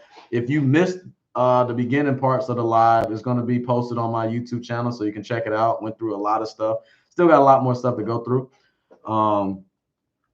So let me go through. Okay, so here go acquisition manager. Let's look at this one. Let's look at this call score, call grade. call grade AI. Because I didn't show any call grades. I showed lead score instead of call grade. So y'all saw the lead score. I'm going to just do both right here. So this is going to be the call grade AI. Then I'm going to show the lead score on this one as well. So let it load up a little bit. Let it load up a little bit.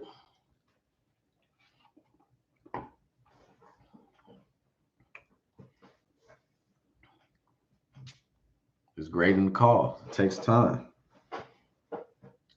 Then I got all these windows open, so I can close that out. I can close that out.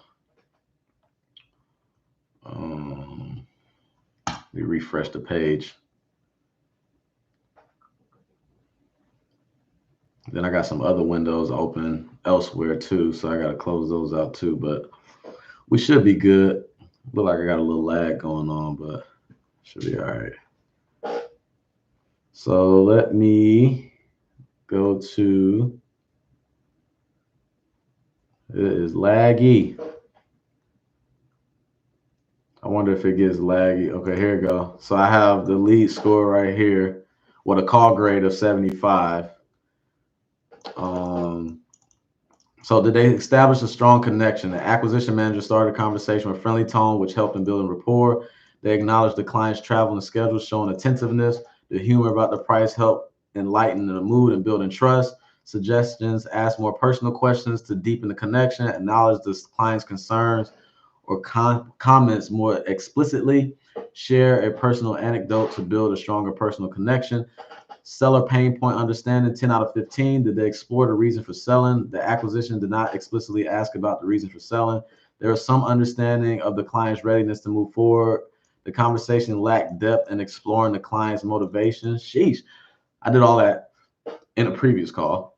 Excuse me. Directly ask the client why they consider selling the property, da, da, da. So you guys get the point. You get a score for every conversation, every call that you have. So, so you can figure out, yeah, so I asked all that stuff on the previous call, Sinead. AI just being mean. Yeah, it is good. It's good for self-reflection. It's good to improve. Like everybody doesn't bat 1,000, right? So I'm not perfect. You get missed. When you're in the heat of battle, meaning on a phone call with a seller, it can go right. They can take you down this road, and sometimes it's hard to bring you back. So that's why this is important, because it helps you reflect. Like, okay, I missed out on this. So next call, I know what I need to do. I need to ask about this. I need to ask about the motivation a little bit more, And let's see what the lead score is on this one. Since we recently just talked about lead score, let's see what we got. Let me guess, 75 out of 100. 85. See, this is a good lead score. This is a great lead score. So let's look at it. So the reason why I got this 85. So even though the call grade AI was ripping me to shreds, we got a good lead score. This is why. So the lead has expressed interest in selling, open receiving offers. There's a personal motivation to sell due to the property being too large and a potential move. See, I had asked it in the previous call. The lead has engaged in a lengthy conversation, indicating a willingness to discuss further. Considerations. The lead has a high estimated property value and a significant amount of equity. The lead has been responsive to calls and messages showing engagement. There is a potential timeline for action when the lead returns to town, suggesting a near-term opportunity. So this is fire. This is fire. So shout out to everybody who just joined the live stream. If you don't know, I'm going through all of these new AI agents from Resimpli that recently released this past weekend, over the weekend. I'm going through all of these new agents and all of the other updates, and we are almost done through the AI agents. But there is more updates to more little updates that are very cool that I like inside the system as well. So that's the lead score AI. That's pretty fire. So let's go into the KPI Insights AI. So for those of you guys who don't track your KPIs, I'm guilty of it from time to time, but don't stay all on your KPIs. You should start to take serious intentions on understanding your KPIs and tracking them. One thing about the CEO of Resimpli is he's big on KPIs, right? He's a accounting guy. So the KPIs are top notch on this platform. As long as you input the right data, the KPIs is going to tell you the exact story, right? So this KPI Insight AI, it analyzes KPI data to give smart, actionable insight that highlight bottlenecks, inefficiencies, or growth opportunities. I'm excited for that. That's pretty cool. Let's check it out. Let's check it out. So what does it say? Stop drowning in data. Start acting on it. With AI performance summaries, you get instant, intelligent analysis of your dashboards. No manual number crunching, no guesswork. Whether it's sales activity, team performance, marketing metrics, or operational KPIs, our AI surfaces what matters most so you can take action faster. What you get with every summary: instant overview, a clear, concise summary of trends, progress, and performance tailored to each user, role, or department. So if you have, cold callers, acquisitions people, transactions people, dispo people, etc. Strengths highlighted. See what's working at a glance, backed by real metrics. Celebrate wins and double down on what's driving results. Areas of improvement: identify bottlenecks, missed opportunities, and underperforming metrics so you can address them before they impact your goals. So this is, if you're running your business, these are some of the things you need to be paying attention to, like your KPIs, so you can make improvements. That's the purpose of KPIs, understanding what's working, what's not working, so you can make the necessary adjustments before it's too late, right?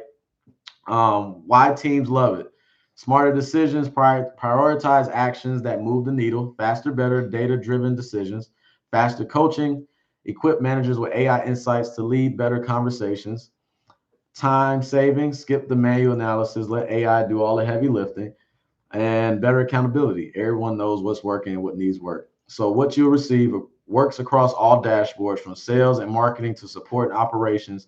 AI summaries are tailored to data you already track. No setup or extra tools needed. You use it for weekly check-ins, pipeline or funnel analysis, team performance reviews, process optimization. So yeah, it's cut and dry with the KPIs. Go ahead and activate it. Always activate it. And then we're going to go into some of the KPI stuff here shortly as well. So we're going to get into that a little bit more. But go ahead and activate that AI agent. Let's see. We're going to view. We already viewed it, so we are activated. So we're going to go on to the next thing. Is what I like. This is a pretty cool one right here. Is the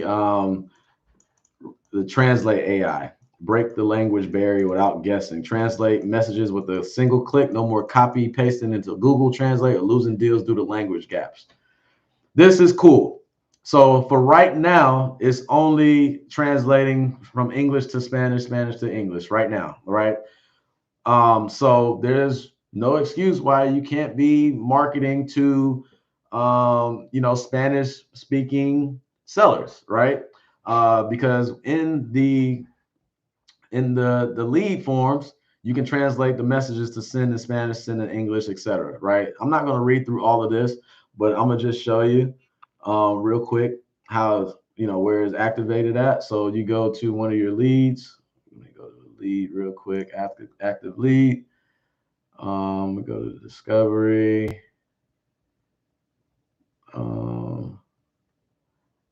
I got a Spanish speaking lead somewhere, but I'm not about to go through and dig it up. But basically, that's a text. That's a landline. Wrong lead. Let me go to another one. I'm gonna have to test this one out on one of my Spanish speaking leads.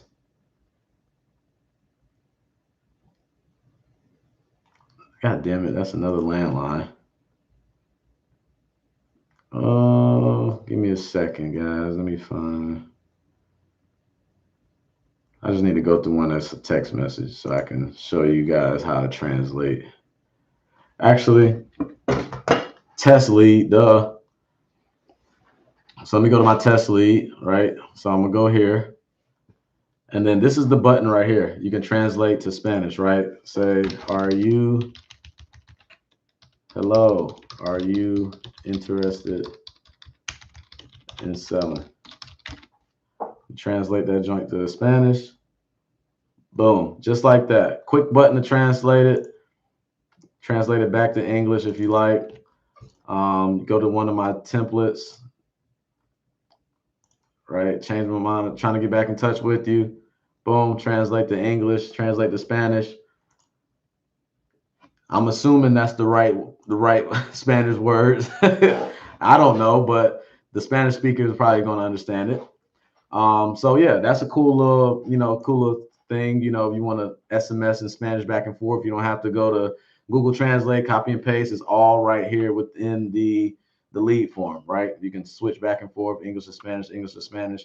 And even when they text you back, right here, are you free for a call now? Right? I can translate that to Spanish as well. So if they were to send a text message, it will come in like that, and then I can just hit translate to English, and it's going to translate. So that's the translate.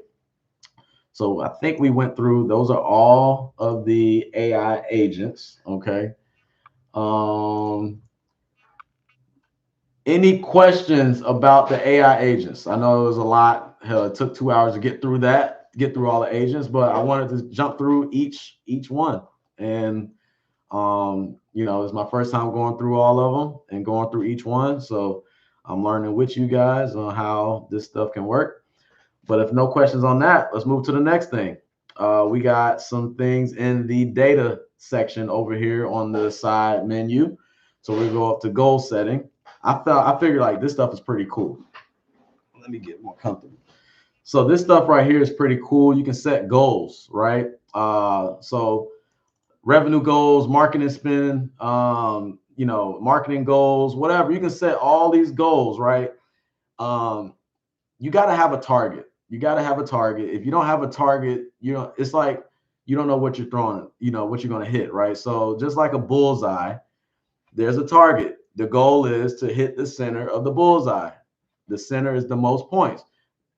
Imagine throwing that and you're just throwing it against the wall. There's no reason to do that. So I don't know, it's early, but do you believe some of the AI features will work for buyers too? Yeah, I'm pretty sure they're already in works or in talks of getting some things set up for the buyers. It's just a matter of the feedback that we give them. So the more feedback that we give them on how the AI can be efficiently used with the buyers on the buyer side, they're gonna push it out, for sure. So as long as it benefits the masses of users, and it makes everything more efficient, it saves people time and all these different things, make people more money, all these different things, they're gonna push some of that stuff out for the buyers for sure. But yeah, so set these goals, right? I'm not going to spend too much time on it. So you can track it based off of the Resimpli banking. So if you have your bank accounts connected down here in the financials tab, when you close a deal and you input that data, it goes to your bank account. It's going to show that stuff, the revenue and stuff like that. Or you can do it with the manual entry or whatever the case may be. I do manual entry personally. I did both before, but I got different bank accounts with different things, so it got a little messy and confusing. So I just rather do it manually. So like you can set a goal, right? Revenue, let's say annual revenue goal, say 250,000. So that just tells you exactly, that breaks it down for you what you need to be doing. So every quarter, monthly, you need to be bringing in at least 20,000 in revenue every single month. Marketing spend. What's your marketing spend? Let's say marketing spend is 50,000, right? You're going to be spending $4,000 monthly on marketing, whatever. Net income, let's say 200, whatever the case may be. Like, this is kind of, you just set up your own goals, right? And you can have all of this stuff. I'll do that later on my own time, but then you got, based off of last year, right? You can adjust. So last year, this year, next year, going forward, so forth and so on. Then you got the CEO dashboard, which is what I like. This is pretty cool. They also did, you can do light and dark feature, right? If it's too bright for your ass, go ahead and darken it up, but you kind of see everything, right? Closed revenue this year, how many deals closed this year, average revenue a deal, pipeline revenue. You kind of get a overview of all these different things. How much revenue is in the pipeline deals, total close plus pipeline, average revenue pipeline deal, all these different things, cost per lead, all these. I don't put all this data in there. I need to go ahead and do that to find out my cost per lead, all that stuff. Like I said, I still struggle with some of these things too. It can be overwhelming sometimes, but you got to, take one thing at a time. And, when you're wearing all the different hats, it's hard to wear the CEO hat sometimes when you're wearing the acquisition hat trying to move a deal, and then you're wearing the dispositions hat, all these different things. So, that's why you slowly but surely you build on all these different things. But nevertheless, you can set up the filters, right? You can set goals here as well. Go back to the goal setting part. But you can set filters, create filters, right? So you can add a filter. Let's do an add filter. Time duration. The time duration is, we can do this quarter, right? Or last quarter. And then you're going to save it. Last quarter.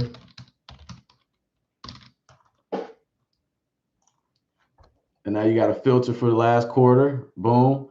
Then you can do another filter you can create different filters, right? You can do this month, right? Current month. It's like this. These are all little things you can do. You can do all these things like around this time when you're not talking to sellers, when you're up late at night, 10, 11 p.m. at night.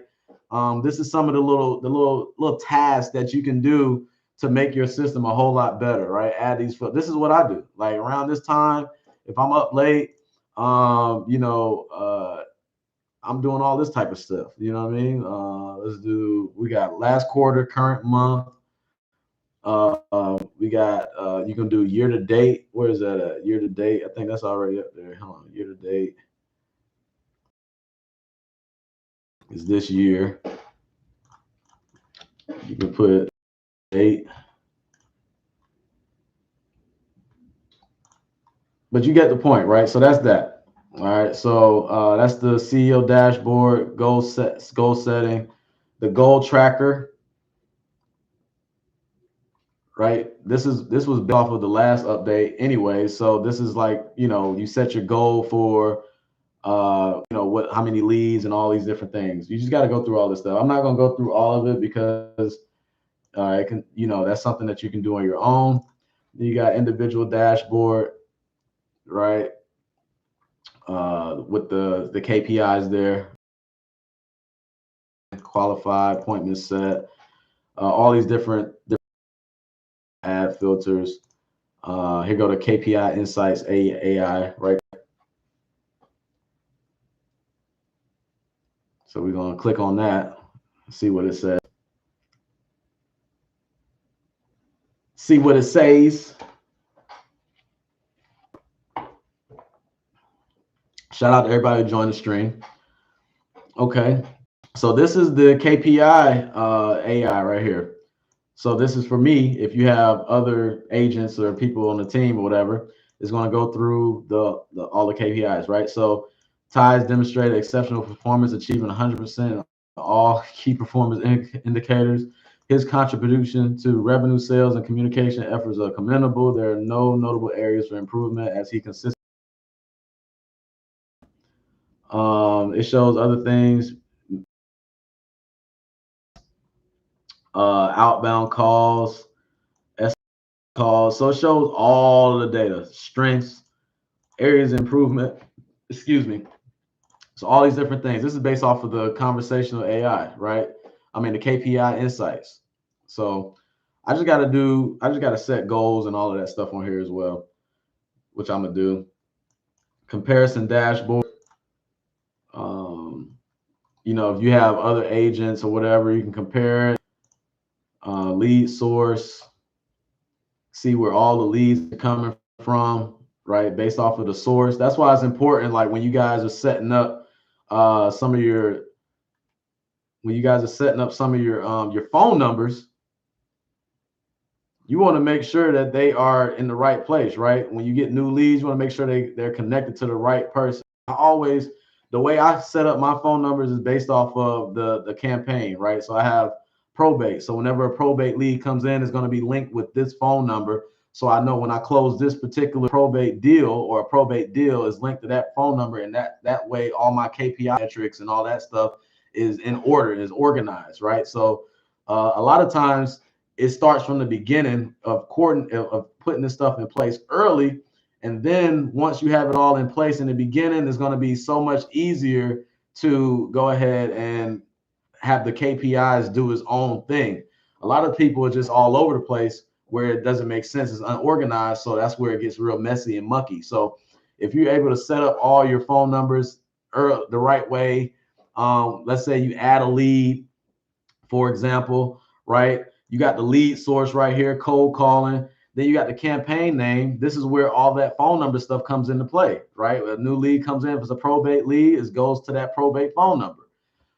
If it's a pre-foreclosure lead, it goes to that pre-foreclosure phone number that I just showed back here, right? With managed numbers.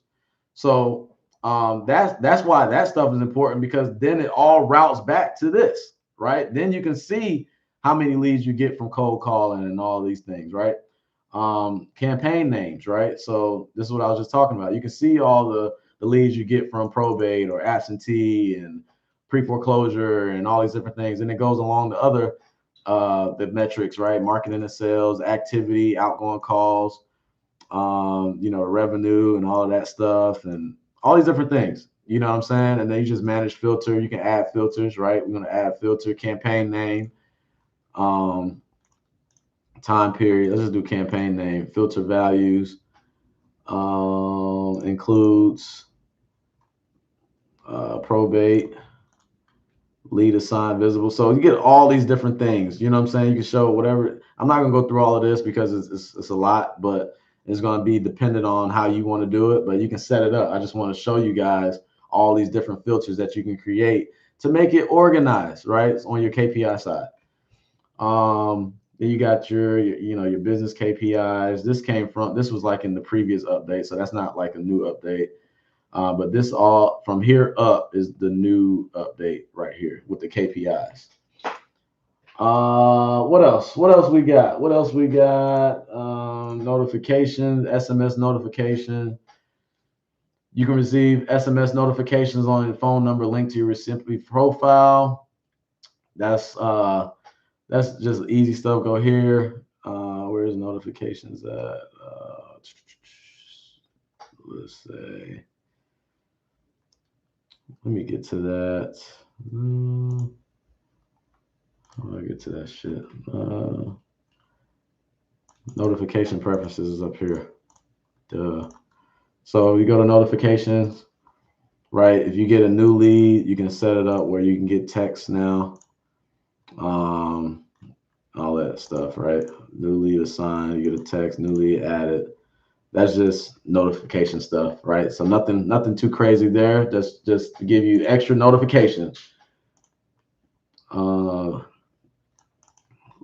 Lead stacking dialer, get notified for any new incoming call or SMS to your list stacking dialer phone number. So if you are using the list stacking dialer right here, then if someone calls you back, you got some people that call back, or somebody texts you, you can get notified for that. So let me go to the notifications on that. So list stacking, right? New call from list stacking, SMS, new SMS from list stacking, campaign, select all of those, campaign, select all of those. Then email as well. Yep, and now we update that notification. Drip campaigns. Everybody love the drip campaigns. I do. So what they have new on the drip campaign. So we'll go check it out real quick. Let's see what we got. We go to our leads, active leads. Which one I want to choose? This one here. And then We want to do actions. Let me stop this drip just so I can start it over again. See what the update here is. So actions, activate drip. Okay, so there's nothing different here. You can just select the number. So the number is at 5373. Select the drip campaign we want to use. I did an offer on her, so I'm gonna go ahead and do offer made, can't reach, or not accepted. We're gonna change that out for, let's do 10 hours. What's 10 hours gonna be? At 7 a.m. So let's do 11 hours, 8 a.m. No, let's do 12 hours from now. And then if she responds, so you do it by hours, you can see what time they're gonna send that text out. And set auto follow up. So basically, you can just set what number you want. The update here is this, choosing what number you want to use, essentially. So that's the update on that as far as the drip campaign, seeing what number you want to do. Drip to multiple contacts in the lead. So if there's multiple contacts, you can send a drip to multiple contacts. So let me see if I have one with multiple contacts. Let me see. I usually don't. But sometimes there's one where I have, a real estate agent or a realtor or some shit like that and somebody else. But I don't have one in there, but there's, you can do multiple contacts. So I'll just create a fake contact real quick. Actually, let me go to tests. I should have been doing all this on my test lead. I don't know why I do that. Add contact. I'm just going to put assistant, Joe, phone number. Probably gonna need to put a number in there, but I'm gonna show you guys that you can activate drip to all contacts that's there, right? Primary contact or all the contacts that's in there. That's pretty cool. You can set up a drip campaign to every phone number that you have in there for that particular seller lead. So if you don't know exactly what number it is, or the seller has multiple numbers, or you're trying to set up a drip campaign to go out to all seller contacts within this particular lead, you can set that up as well. That's pretty cool. I like that. That's fire. That's fire.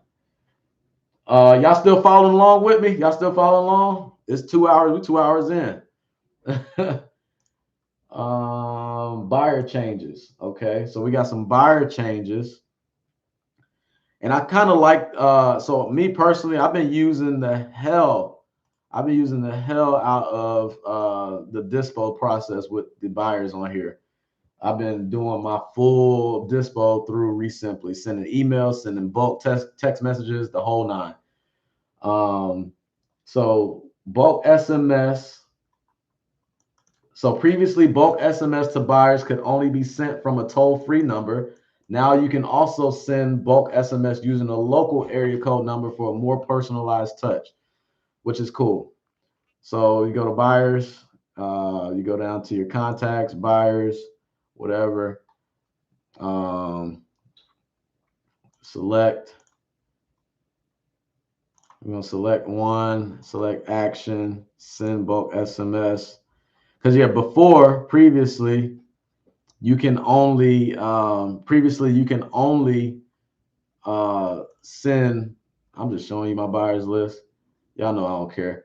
But previously, you can only send bulk SMS using a toll-free number, but now you can do it with a regular local number. So that's that. Nothing crazy there. But that's good though. Additional columns. So they got some additional columns in the buyer activity called last outgoing touch, last incoming touch. So let me go here. These columns right here. So you'll see the last activity in these columns right here, which is pretty neat. So you'll see the last time somebody reached out or you reached out to somebody, so forth and so on. Let me get out of my buyers list because you little bastards try to steal buyers and don't want a JV. I was just messing with you. So you have additional filters, options added to the buyers. So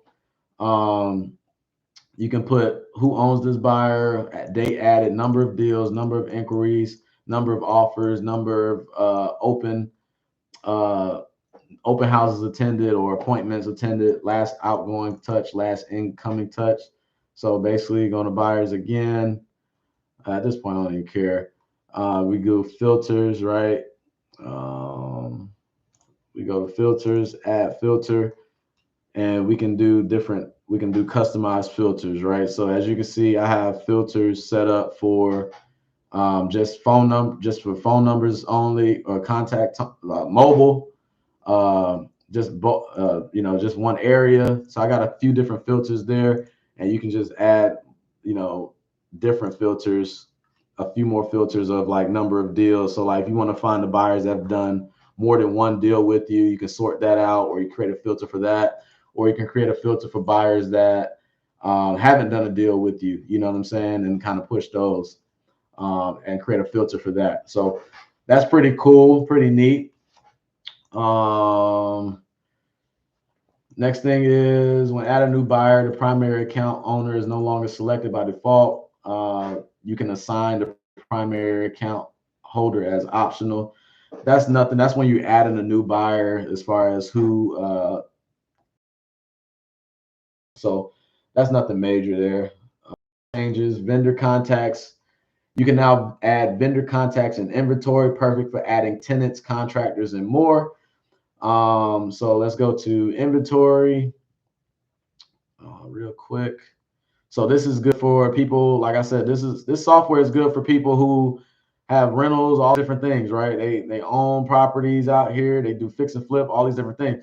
So now you can add contacts here, right, for adding the tenant. You know what I'm saying? Add vendor tenants. Like if you got a rental property, whatever, you can add tenants, all these different things.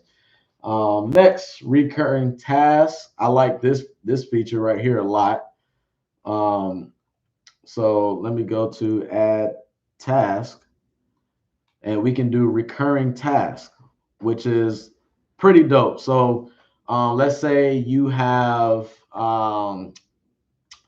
let's say you need to, let's say team meeting, right?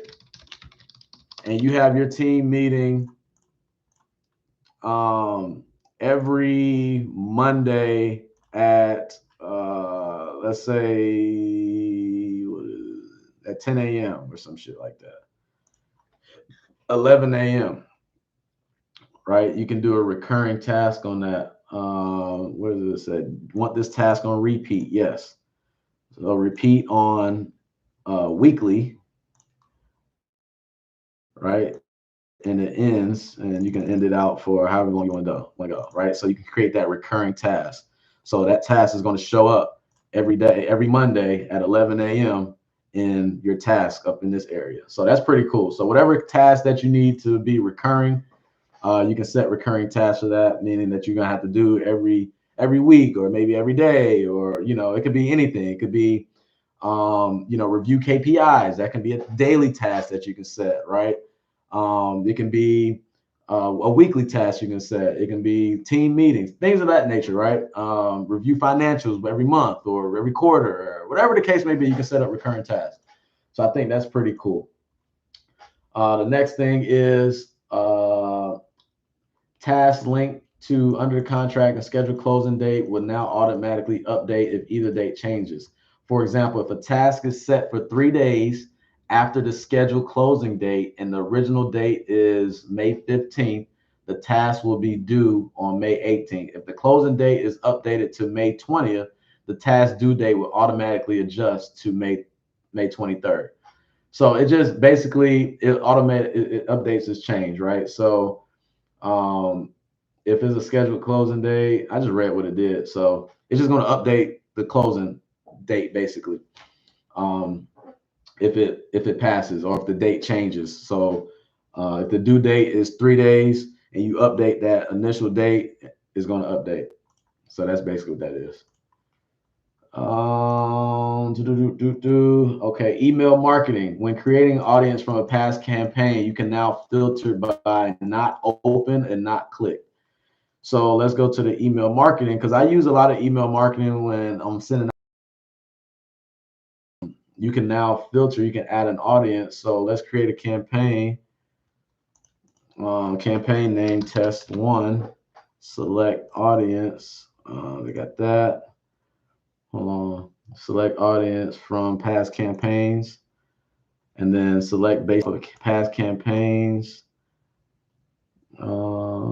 I need to create a filter for that. So that's what I'm gonna do. I'm gonna go back, create, add an audience, buyer audience. And then the audience is gonna be, what's the audience gonna be? What is it? You can now filter by not open and not clicked. Filter recipients. Let me see. Try to find that real quick. Set that up. Let's see. Create campaign. Test 1. See, this is what I be doing, man. I just be. It's not on here. Then select audience based on campaign. Filter recipients. I gotta get, mine's not showing that for some reason. I need to figure that out. I don't have that on my screen, so I need to figure that out. Yeah, I need to get that updated for sure. Email marketing filter. Yeah, I don't have that on there. When creating an audience from past campaigns, you can now filter by not open. So it says past campaigns. Oh, so let me see. So if I do this, no, that's not it. Let me see. Audience list, buyer audience, email campaign, continue.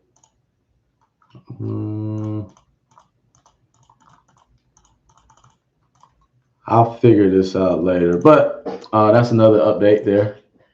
That's another update. So the next one is general purpose phone number. This is cool. So now you can purchase a general purpose phone number. So so a number that you can use for for anything, right? If you want to use that for your buyers, or if you want to use that for your vendors, if you want to use it just for one number that's going to be consistent across the board, you can call and text leads, buyers, and vendors with that one general purpose number. So like essentially like your business line, you can use that, for example, which is cool. They have it where you can, have separate numbers for different things. But if you just want a general purpose number, you can have it for that. They got iMessage now. iMessage is, you can get an iMessage number.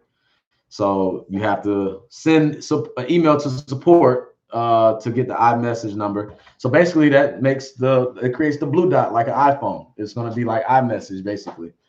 So with iMessage, you do not need a A2P 10 DLC requirement. It does cost $1,200 per year, which is broken down to, what's that? Divide that by 12. What's that? 120 a month or some shit like that? $100 a month, basically. Can I call and text from iMessage phone number? Yes, the iMessage phone number can be used for incoming and outgoing calls, as well as SMS. If you want to purchase a iMessage number, you just have to send an email to support@resimpli.com so they can set you up. And then the timeline takes about 4 to 5 days to get that number set up. So if that's something that you are interested in, doing the iMessage with Link Blue, basically all your inbound, outbound messages from that particular phone number is going to show up like an iPhone with that blue screen instead of the green screen, the screen text bubble. You can set that up as well. As far as me doing it, I probably won't do it, but I might try it out just to see if it generates better results than the green bubble, because you never know. I think I'm gonna try it out just to see and test it, because you never know. That might be the difference in getting a deal or not getting a deal. You know what I'm saying? So It might be something to look into. In the next updates, you got list stacking updates. So they have a new last dial column. So it kind of shows you when you, let's see, let's go to a list stacking, the dialer. Where is it? Not dial. Let's go to campaigns. Let's see. Yeah, so I got the last dial. This was when this person was last dialed. So you can see in this feature, in this campaign, this is when these contacts were dialed last. So that's an update in list stacking. In the list stacking dialer, like I said, there's a notification. We went through that already. You can get for people who call you back from the list stacking number from the dialer. What else? You no longer need to create a name for one-off skip tracing and list stacking. And that's it with the list stacking. And we're kind of winding down here. Let's see what else we got. Lead changes. You can now see if other team members are active on the same lead. That's pretty cool. Let me see. Test lead. Let me see. You can see if other team members are active in the lead. So let's see, where's that at? So it'll be an icon down here that's going to say active in lead. I only have one team member, so doesn't apply to me. But for you guys who have multiple team members, multiple agents, lead manager, acquisition manager, transactions, all these different things, it's going to show how many people are currently active in that particular lead. You can now react to comments. So like if you are commenting, to your team, you can just, say Ty. You can, do some reactions to that shit. I mean, that just makes, if you got a team, it makes it a little bit more fun, emojis and so forth, so on. I don't have a use for it at the moment. But that's if, you have multiple team members and stuff like that, you are communicating inside the league, communicating back and forth, VAs or whatever the case may be. Voice notes, you can leave voice notes and leads now with this icon right here. I guess if you, like I said, if you have a team, you can leave a voice note, da da da da da, boo boo boo boo boo boo boo boo boo boo boo boo, and then pause it, then hit send. Right, instead of typing everything, and here goes those reactions right here. Like you can, oh, that shit was fire, bro. Just the shit like that. You can hover over it and see who left that reaction, and that's that with the lead changes. But that's pretty much it with the Resimpli update. Let me go ahead and stop sharing the screen. But yeah, that's pretty much it with the Resimpli update. It was a lot to go through, but I like the updates. I'm going to be utilizing the majority of them. A lot of the AI agents for sure. Dialing in the KPIs, the conversational AI, the lead follow-up AI. Oh yeah, the last thing I want to do is let me share my screen once again. And what I'm going to do is I'm going to go into go into the drip automations and try to tweak one real quick or create one. I'm going to do a separate live on creating a full drip campaign for a contract sent, no response campaign from a seller. So when I send a contract to the seller and they don't respond, then I'm going to create a drip campaign for that. So I'm going to do that in a different video, probably on Friday, but I'll let you guys know. But let's go to a drip campaign and try to implement some of these AI feature calls or whatever. So let me do no contact made, new lead drip. So this is a drip campaign that I already have in place. So what happens is when the new lead comes in, I make a call on the acquisition side. If they don't answer, I change the status to discovery. When I change the status to discovery, and let me show you. When I change the status to discovery, it initiates this no contact made new lead drip, right? So now what I'm going to do is I'm going to add the new follow-up AI inside of that drip. So what I need to adjust is probably going to be the name of the AI agent right here in this text message. So let me see if I can put AI agent. Oh, that'll be dope. I need to make the suggestion. So AI agent. So I'm gonna put AI agent. I want to put the AI agent here as an option, as a placeholder for when I say, hey, this is so-and-so, especially from a text message. So feature request. Let me write this down real quick, guys. Bear with me. Drip automation. Option to add AI agent, specifically follow up AI as placeholder for name of acquisition manager. So I'm gonna see if we can get that requested in there, because I think that'll be cool. Because what I don't want to happen is if I'm the actual acquisition manager, right? And I initiate this workflow, this automation when I change the status. What I don't want to happen is when I put the next step, right? The next step would be let's do like 10 minutes. The next step would be outbound voice AI.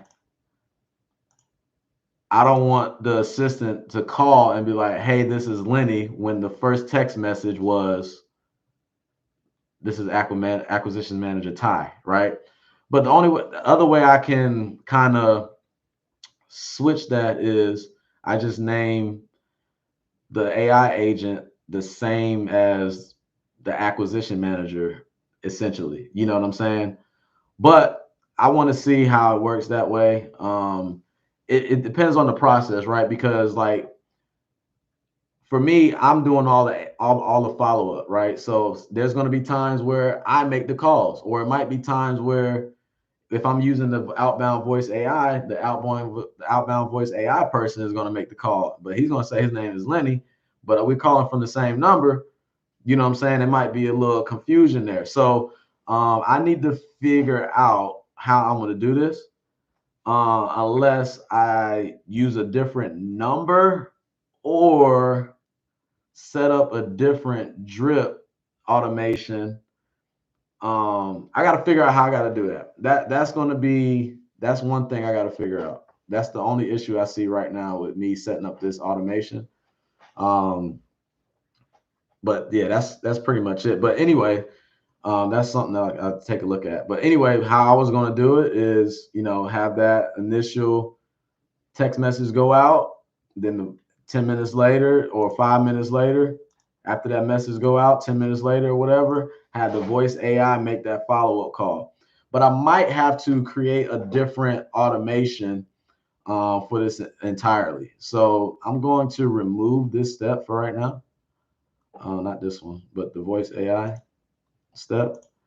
And I'm just going to create a different campaign for the outbound agent, right? So, and then instead of doing no contact made, new lead drip, this one, I'm going to create a whole entire one that's probably going to say AI agent follow up or some shit like that. I don't know. I'm going to figure this out, and I'm going to look into it like tonight and figure out how I want to play it, write it out on paper and see how the flow is going to be. and see how I want to do it. But that's essentially it, man. I'm gonna go into these drip campaigns and add some drip automation. So let's do a test one real quick. So let's say new lead comes in, right? No answer. We call it no answer. We call it, no answer. Let's name it new lead, no answer. And keep it real simple. So the status is new lead. Status. I'm gonna organize my my drip campaigns like this. So I'm gonna put status, new lead, and then it's gonna be no answer, right? Or something like that. Status, new lead, no answer. So this is for leads. Then the first thing we're gonna do is 1 minute. We'll select the action. Outbound AI. Lenny's gonna hit them up. So when we change the status from new lead, no answer, whatever, we do that. Then add campaign, add step. The next step would be 1 hour. Let's see what else we can do. Drip campaign. You can go ahead and initiate a drip campaign inside of a drip campaign. Ain't that dope? So there's so many ways you can take this with the drip campaigns, but I'm going to be playing around with this. I'm going to set a task to set up new campaigns and new drips and everything else. I already got tasks for that, but yeah, I'm gonna do that, and then I'll keep you guys posted. But I appreciate you guys for locking in. Y'all got any questions before I get up off of here? Any thoughts, any updates? Appreciate you guys for tapping in, for following along, for rocking. Hell, it's been 2.5 hours. Long time. Y'all got any questions or anything before I log off? Any feedback? Once again, if you don't have the software, there's a link that I got pinned. It's going to be in the description as well. You can try it out for free, 2 weeks. If you like it, you'll get 50% off the first month. If you don't like it, cancel it. Nobody's forcing you to use it, but I'm just saying test it out. Especially if you're getting a free opportunity to test it out, go for it. And then for anybody who wants to get my drip campaigns that I create, I'm gonna create some new ones. Just let me know.